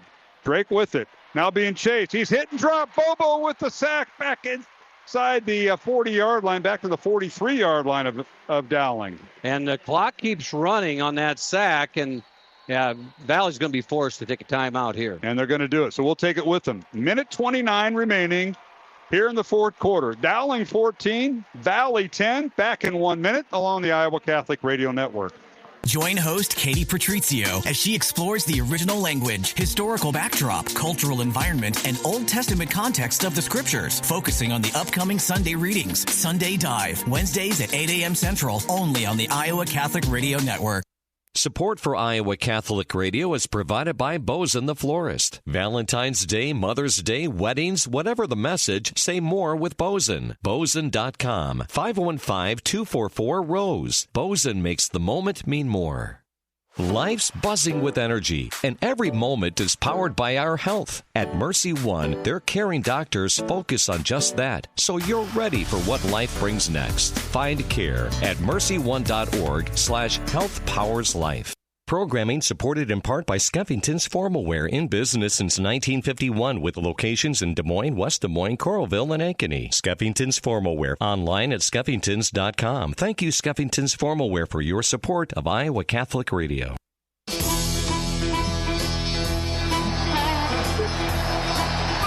All right, we're back here at the Unidome in Cedar Falls. 3rd and 14, Valley. Back to throw is DeGroat from the Dowling 43. DeGroat still on his feet, running, and docks it out of bounds, incomplete. Threw it away, and it'll bring up 4th down as Bobo chased him out of bounds. Yeah, Bobo chased him out of bounds, and his helmet came off. Now he's got to stay out of play. And that'll bring up 4th and 14 now. 4th and 14, and you lose one of your best rushers as they rolled DeGroat out and tried to find a spot for him to get rid of the football, and he couldn't do it, and throws the ball out of bounds. And here you go. All the dice are everything's on the table now, all the chips. Valley has 2 timeouts remaining, as does Dowling. Tigers out of downs, 4th and 14. And the Tigers will bring Owen Woods in. He's one of the extra wide receivers. We'll see if Dowling makes a substitution. They're making a defensive call here. Yep.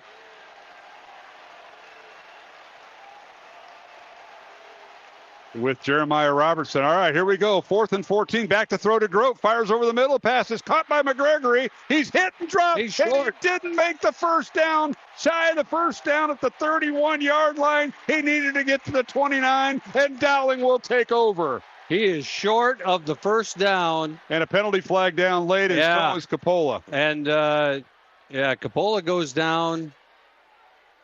The flags are going to be unsportsmanlike after the play. I'm not sure on which side. So the line of scrimmage will be the Dowling 31. And the penalty be assessed there. They're looking at Coppola right now, and I'm not sure if he's got a cramp. Yeah, you don't know if it's a cramp or an ankle. He's talking to Sarah Moncada. Up. So now here we are, Valley Dowling, 4th down. And this is great to see. Maddox runs off. And now the officials got to sort this out as to what happens. And they're all getting together right about the 30-yard line, and we'll hear it from the official. Here we go.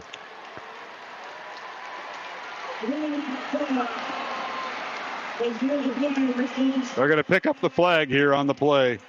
So it'll be Dowling football from the 31-yard line. That'll do it. That should do it. That should be the ball game. 12-yard catch by Gregory. And the Tigers turn it over on downs. They have 2 timeouts remaining.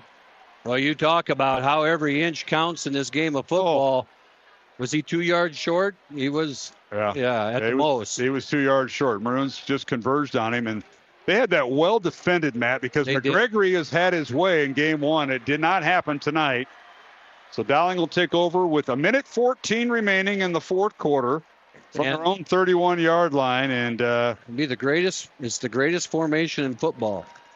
Well, how can they're walking? Now they are marking 15 now. And now the penalty's been assessed for unsportsmanlike. Okay, I was wondering when that was going to be. Well, I thought they were picking up the flag, but now there was okay. And move it up to the 46-yard line. With 2 timeouts, Dowling is figuring that they do have to snap the ball and not take the victory position. Hand off Middleton. Ian bouncing outside, and he'll just go down at midfield. Yeah. He's trying to stay in bounds as he gets it to the edge. And timeout called by Valley. We'll keep it here as the play. 1:05 left. And the important thing right now for the Maroons is you have to keep your head.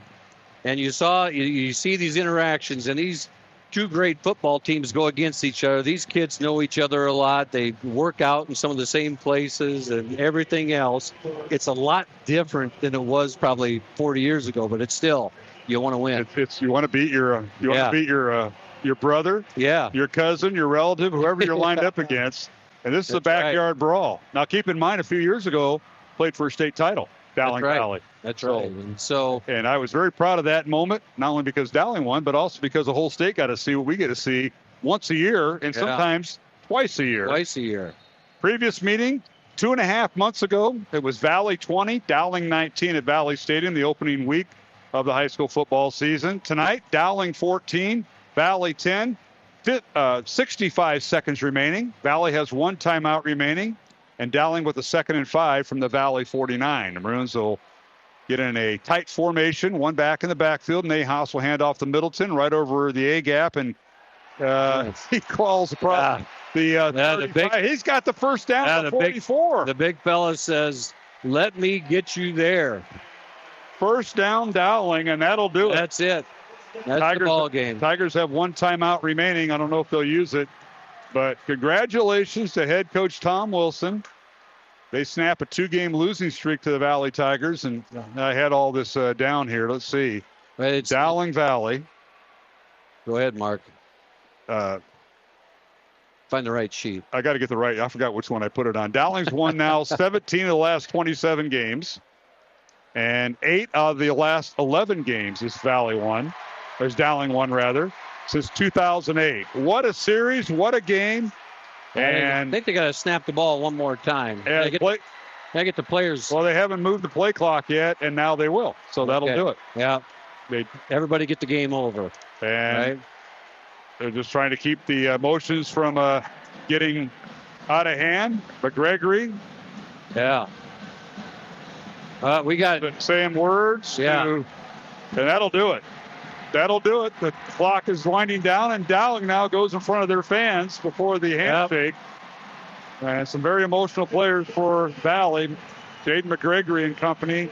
Yeah. And Dowling celebrating in front of their fans before. Big win. Now Coach Wilson's trying to get them back to handshake, and here we go. So Dowling a final 14-10 over the Valley Tigers. The number 1 seed knocks off the number 6 seed here at the Uni Dome in Cedar Falls. And you've seen it the last couple times that these teams have played. You know, the team that won the regular season game did not win the postseason game. That's true. It is so hard in this sport when you run into teams that know each other so well to beat the same team twice in a year. And this group has shown that they are resilient and just a solid together football team. And now the handshakes take place as the line snakes. Yes, it does. Congratulations to head coach Tom Wilson and Dowling Catholic. The Maroons have won their 11th straight game. They're now 11-1. and they'll play for a state title against the game coming up. Waukee Northwest, the number 2 seed, taking on Iowa City Liberty, the number 4 seed, and that'll be about a half hour away.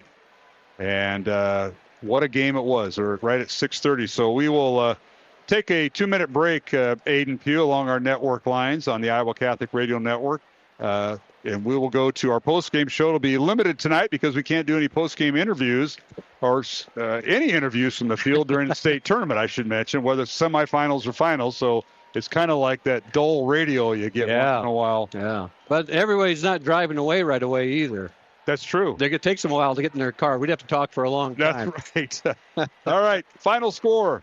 Dowling 14, Valley 10. The Maroons punched their ticket to the Class 5A state championship game next week, 7 o'clock next Friday night. We'll have it here on the Iowa Catholic Radio Network. But first, our postgame show will begin after we take this 2-minute break. Aiden Pugh's our studio producer. I'm Mark Hamadale, and Matt Mandring, color analyst most of the year. Appreciate him. And we'll take a break and come back. Dowling 14 and Valley 10, our final here at the Unidome in Cedar Falls. We'll be back in 2 minutes along the Iowa Catholic Radio Network.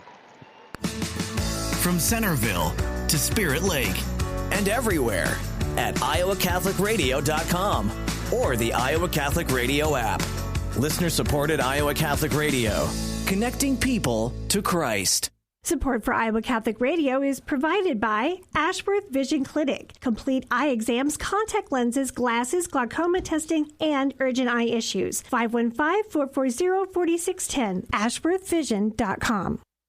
Support for programming provided by Iowa Wealth Management, a fee-only investment advisory firm helping clients grow and protect their wealth, offering personalized investment strategies as well as financial and estate planning. Learn more at iowawealth.com, committed to creating peace and purpose in your finances. Support for programming is provided by Construction Professionals, serving customers through a proven process, creating unique design, functionality, and artistic beauty. Construction Professionals is a Catholic family business built on a strong foundation. cpcustomhomes.com. Support for Iowa Catholic Radio is provided by Bozen the Florist. Valentine's Day, Mother's Day, weddings, whatever the message, say more with Bozen. Bozen.com. 515-244-ROSE. Bozen makes the moment mean more. Support for Iowa Catholic Radio is provided by CTO. Your support has helped thousands of students attend our Catholic schools. CTOiowa.org. At CTO, the bottom line, it's for the kids and their future.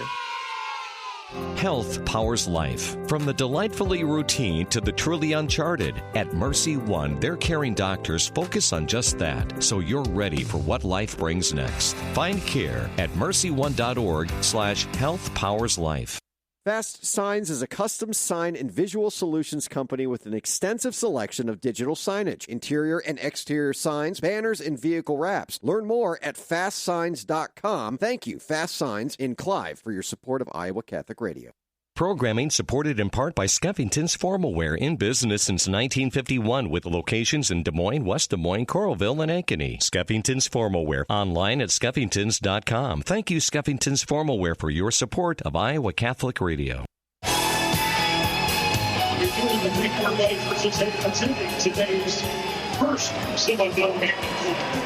All right, welcome back to the Unidome in Cedar Falls, Iowa.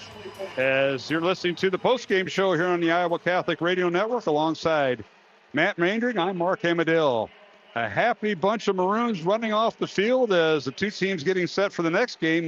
Waukee Northwest and Iowa City Liberty set to take the field, but Dowling defeats Valley 14-10. And for the Maroons, they're back to the state championship game. That's eluded them for the last 5 years, Matt. Yeah, since 2019. So they took away my chair. They took everything away that I had up here. And now maybe I can. You couldn't even get hooked up right tonight. I couldn't even get hooked up tonight. So we had problems there, but we got it done, and we brought the game back to Des Moines. Appreciate our listeners sticking with us on radio. I know TV takes over this time of year. That's no secret. But what a game, what a comeback by Dowling, trailing 7-0 in the first half. So you go into halftime down 7, and you have a remarkable drive at the end of the first half, and it's like, is that a giant killer? Is that a gut killer to a team when you come up empty to either tie or cut the score in half, which Dowling had at the end of the first half? They got nothing out of it, and Valley goes in the locker room 7-0, Matt. And here we go, the second half. But something must have been said. We talked about adjustments, what was happening for both teams, and they got their playmakers involved with what they did. They did, and you know, on our sheet right here, we don't see the time of possession. But from the start of the second quarter to the end of this football game, the Dowling offense and the Dowling defense controlled the game. And, there's time of possession. Yeah. So a 7-minute differential. So yes, 27-33 for Dowling and only 20 minutes and 20. And Valley had the ball most of the first quarter. And after that, they just didn't get a touch. And you pointed out, Mark, here in the break that Dowling had 61 offensive snaps compared to Valley's 46. And just a great defensive football game. And the offense made plays when they need to. Ian Middleton, what a night for him as he ran the ball for 125 hard-earned yards. And Joey Nahas, 8 of 17. I think it was announced that he was the player of the game there in the break. And 8 of 17, 151 yards to a variety of receivers. Yeah, 2 touchdowns on the night for Joey, one to his twin brother Jimmy, and the other one to Jeffrey Roberts, which really broke the game open. Roberts, with 1:45 left to go in the third quarter, caught a 69-yard touchdown pass from Joey Nahas, and that was the final scoring of the game. Dowling was down 10-7 when that happened, and it was all defense in the fourth quarter. The Dowling defense holding Valley trying to come up with a big play, which you know they can do. They have the weapons to do it, but they hung with it.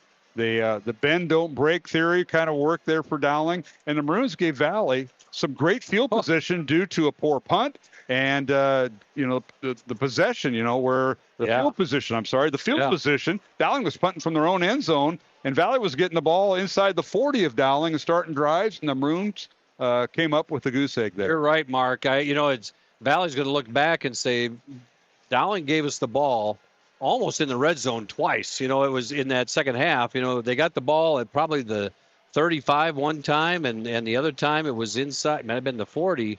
And they came up with just the 3 points out of those possessions. And, the defense stood up all night. And for as the defense, as poorly as they played in the first game, and now poorly is kind of a thing because they only did give up 20 points. But Blake DeGroat, right? I mean, he did not impact this game as he had the last 3 times these two teams met. 7 carries, 5 yards for DeGroat, and he was a 9 out of 18 passing, 64 yards, no touchdowns, and 1 interception. So not the numbers that we were thinking that would come from him that came from week 1. Yeah. And last year at this time, when DeGroat was just in his, 6th game as a starter, due to all the injuries Valley had at quarterback. Yeah, and the other thing we didn't see tonight was the Achilles heel for the Maroons. Third down. Well, the tight end out of the backfield. Third down. The third down tight end out of the backfield for Valley always seemed to get the Maroons. But what a gutty win for the Maroons. And, we get to be here at 7 o'clock. And congratulations to the Tigers. I mean, what a season. And, absolutely. It's just 2 good football programs going at each other, and this time the Maroons came on top. Yep, 14-10, Dowling the win over Valley. The Maroons punched their tickets, so the Dowling fans will be back up here next Friday night, 7 o'clock kickoff. Dowling taking on the winner of the game coming up. That's Waukee Northwest, and I was just talking with my buddy, Ray Gilmore out of Iowa City, helped him this morning with Iowa City, Regina. We had the 10 o'clock brunch game here. Iowa City, Regina. Knocking off Grundy Center and their 50-game winning streak. So, so I was telling him, I said, hey, you got Dowling Valley, anything can happen, and wouldn't it be nice to come back up here? And he's going to be back up here next week for the Iowa City Regina Championship on Thursday afternoon, and we'll be back up here on Friday. So that's great. Let's take a look at we're going to take one more break and come back. We'll recap things. Let's take a look at the stats right now. As Matt mentioned, total offensive plays, Dowling ran 61 offensive plays for 281 yards. Valley ran 46 offensive plays, 161 yards. Maroons were penalized 3 times for 15 yards. Valley 6 times for 50 yards in penalties. Matt mentioned the time of possession. Dowling had the ball 27.5 minutes. Valley had the ball 20 minutes and about 30 seconds. So a big time differential there. Third down efficiency, Dowling 5 of 16. Maroons were 3 of 3 on fourth downs. Valley was 4 of 12 in third down and 0 for 1 on fourth down. And total yardage tonight, we mentioned Valley with 161 yards, Dowling with 281. The Maroons had 151 yards in the air and 130 yards on the ground. Valley, 97 yards on the ground, 64 yards in the air. Individually, Joey Nahas, 8 out of 17 passing, 151 yards and 2 touchdowns with no interceptions. Drake DeGroat, the Valley quarterback, 9 out of 18 passing, 1 interception for 64 yards and no touchdowns. Leading rusher for Dowling was Ian Middleton, 29 carries, 125 yards, averaging 4.5 yards a carry. His longest run was 18 yards. Grayson Pennington came in and spelled him for a bit. 2 carries, 20 yards for Grayson. And Joey Nahas, 11 carries, -5 yards. Joey was sacked, I believe, 5 times unofficially. Leading receiver for Dowling, Sam Drexler, Jeffrey Roberts, 3 catches, 76 yards and a touchdown. Sam Drexler, 2 catches for 20 yards. And Ian Middleton, 1 catch for 11 yards. Jimmy Nahas, 2 catches for 44 yards and a touchdown. For Valley, Blake Dornkamp, leading rusher, 18 carries, 103 yards and a touchdown. DeGroat with 7 carries, 5 yards. And the leading receiver for Valley was Jaden McGregory, 6 catches for 60 yards and no touchdowns. So that is the tail of the tape, Matt, statistically. And Dowling lives for another. When you come to the playoffs, you're always living for the next game, the next practice, the next game. And the next game for Dowling, the 5A championship. First time since 2019. Wow. It's been a little while. And, you get spoiled sometimes, and it takes, and it shows how challenging it is to get there. And, and for these kids and for these coaches and all the time that gets put in and everything else, just a few things here or there. Jeremiah Robertson with that big interception, and that really, sparked them. And then, just a couple plays here or there, big tackle. I didn't even see who made the tackle because Maddox Capola got rolled up there, but who made the tackle on that last play to present the first down. And, just great team defense, great team offense. We live for another week. We certainly do. Our thanks to our fine supporters of Iowa Catholic Radio. One includes Friends of Catholic Worker. They will give away free coats later this month. Free coats and winter gear to the low-income and homeless population of Des Moines. On Tuesday, November 25th, circle the date. You can learn more about this cause at friendsofcatholicworker.com. And our thanks to Iowa Wealth Management, our Red Zone sponsor, Iowa Wealth, a fee-only investment advisory firm helping clients grow and protect their wealth. Learn more at iowawealth.com. Our thanks to the Glazer family. Appreciate their support here on Iowa Catholic Radio. Alongside Matt Mandring, I'm Mark Amadeo. Aiden Pugh is our studio producer. We'll take our final 1-minute break and come back and recap things from the Unidome in Cedar Falls. And again, the final, Dowling defeating Valley by the score of 14-10, and Dowling advances to the Class 5A state championship game. Next Friday night, we'll be on the air at 6:30 with our pregame. Back after these messages along the Iowa Catholic Radio Network. This is Father Gail Hammerschmidt of St. Isidore's Catholic Student Center on the campus of Kansas State University. When I was young, they used to tell me, you know that you become what you eat. And I don't know if that's true or not, but I do know that my thoughts will affect who I become. And when I listen to Catholic radio, I am surrounded by the thoughts that lead me to His glory. I invite you as well to find power in Catholic radio. Iowa Catholic Radio is needed now more than ever. Want to keep up with what's happening at Iowa Catholic Radio? It's easy. Receive our free weekly email update to stay connected with your favorite radio station. Just visit iowacatholicradio.com and sign up today. This is Iowa Catholic Radio, helping you encounter Jesus. The legend lives here. Now to Phillips, back to throw, throws in the end zone, looking for Wilson. Caught, touchdown, Trey Wilson. The radio home for your Dowling Catholic Maroons. 105.5 KIHS.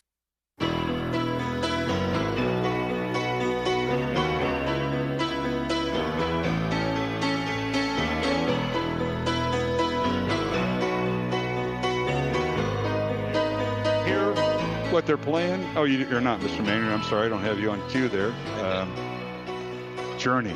Thank you, Aiden. I just got my tickets. Oh, did you? Oh, yeah. Journey tickets. And it's not my wife. My daughter's going with me. Oh, there you go. Journey comes to Des Moines, Casey Center. You will not be disappointed. I know that. They are great. I know that. My friend next to us, Mr. Ray Gilmore, saw him.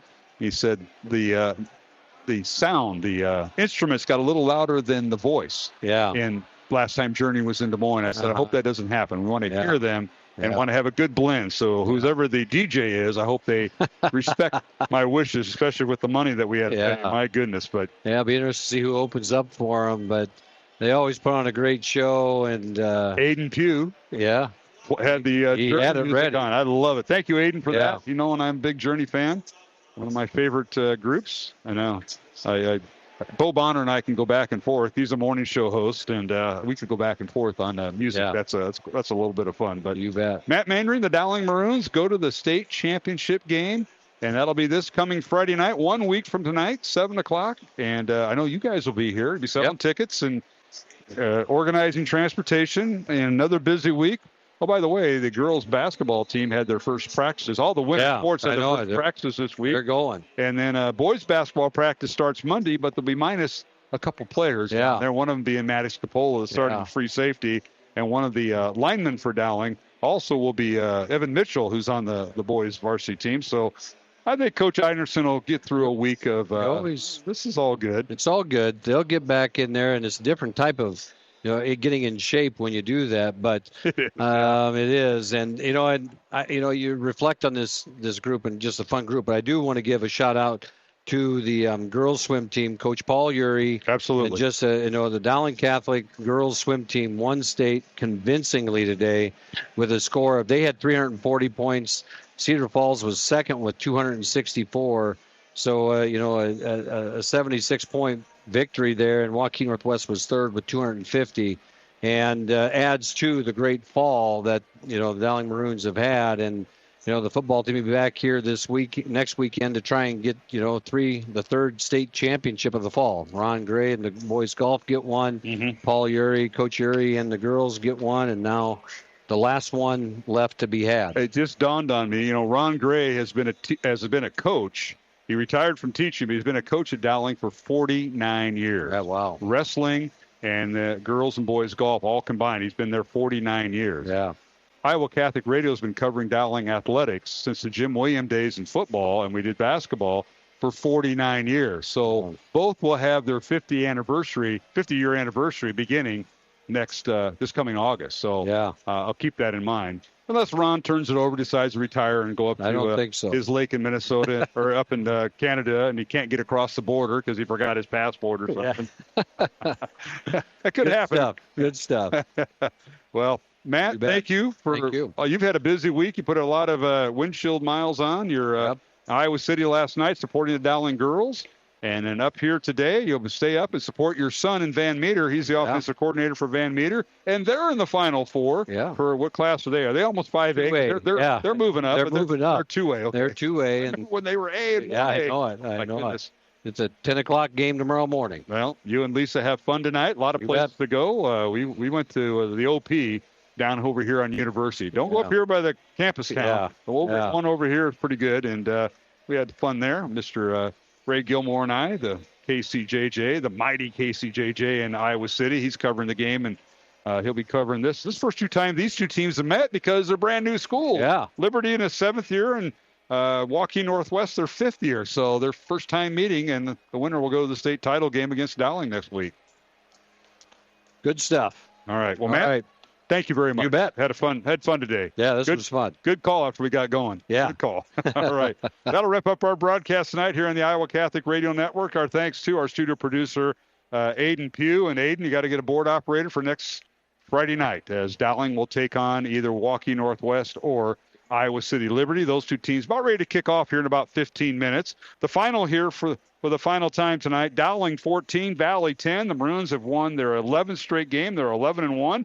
And they'll play for a state title this coming Friday night. Valley closes out the season with a record of 9-3. Congratulations to the Valley Tigers, and what a season they had under head coach Gary Swenson in his 51st year.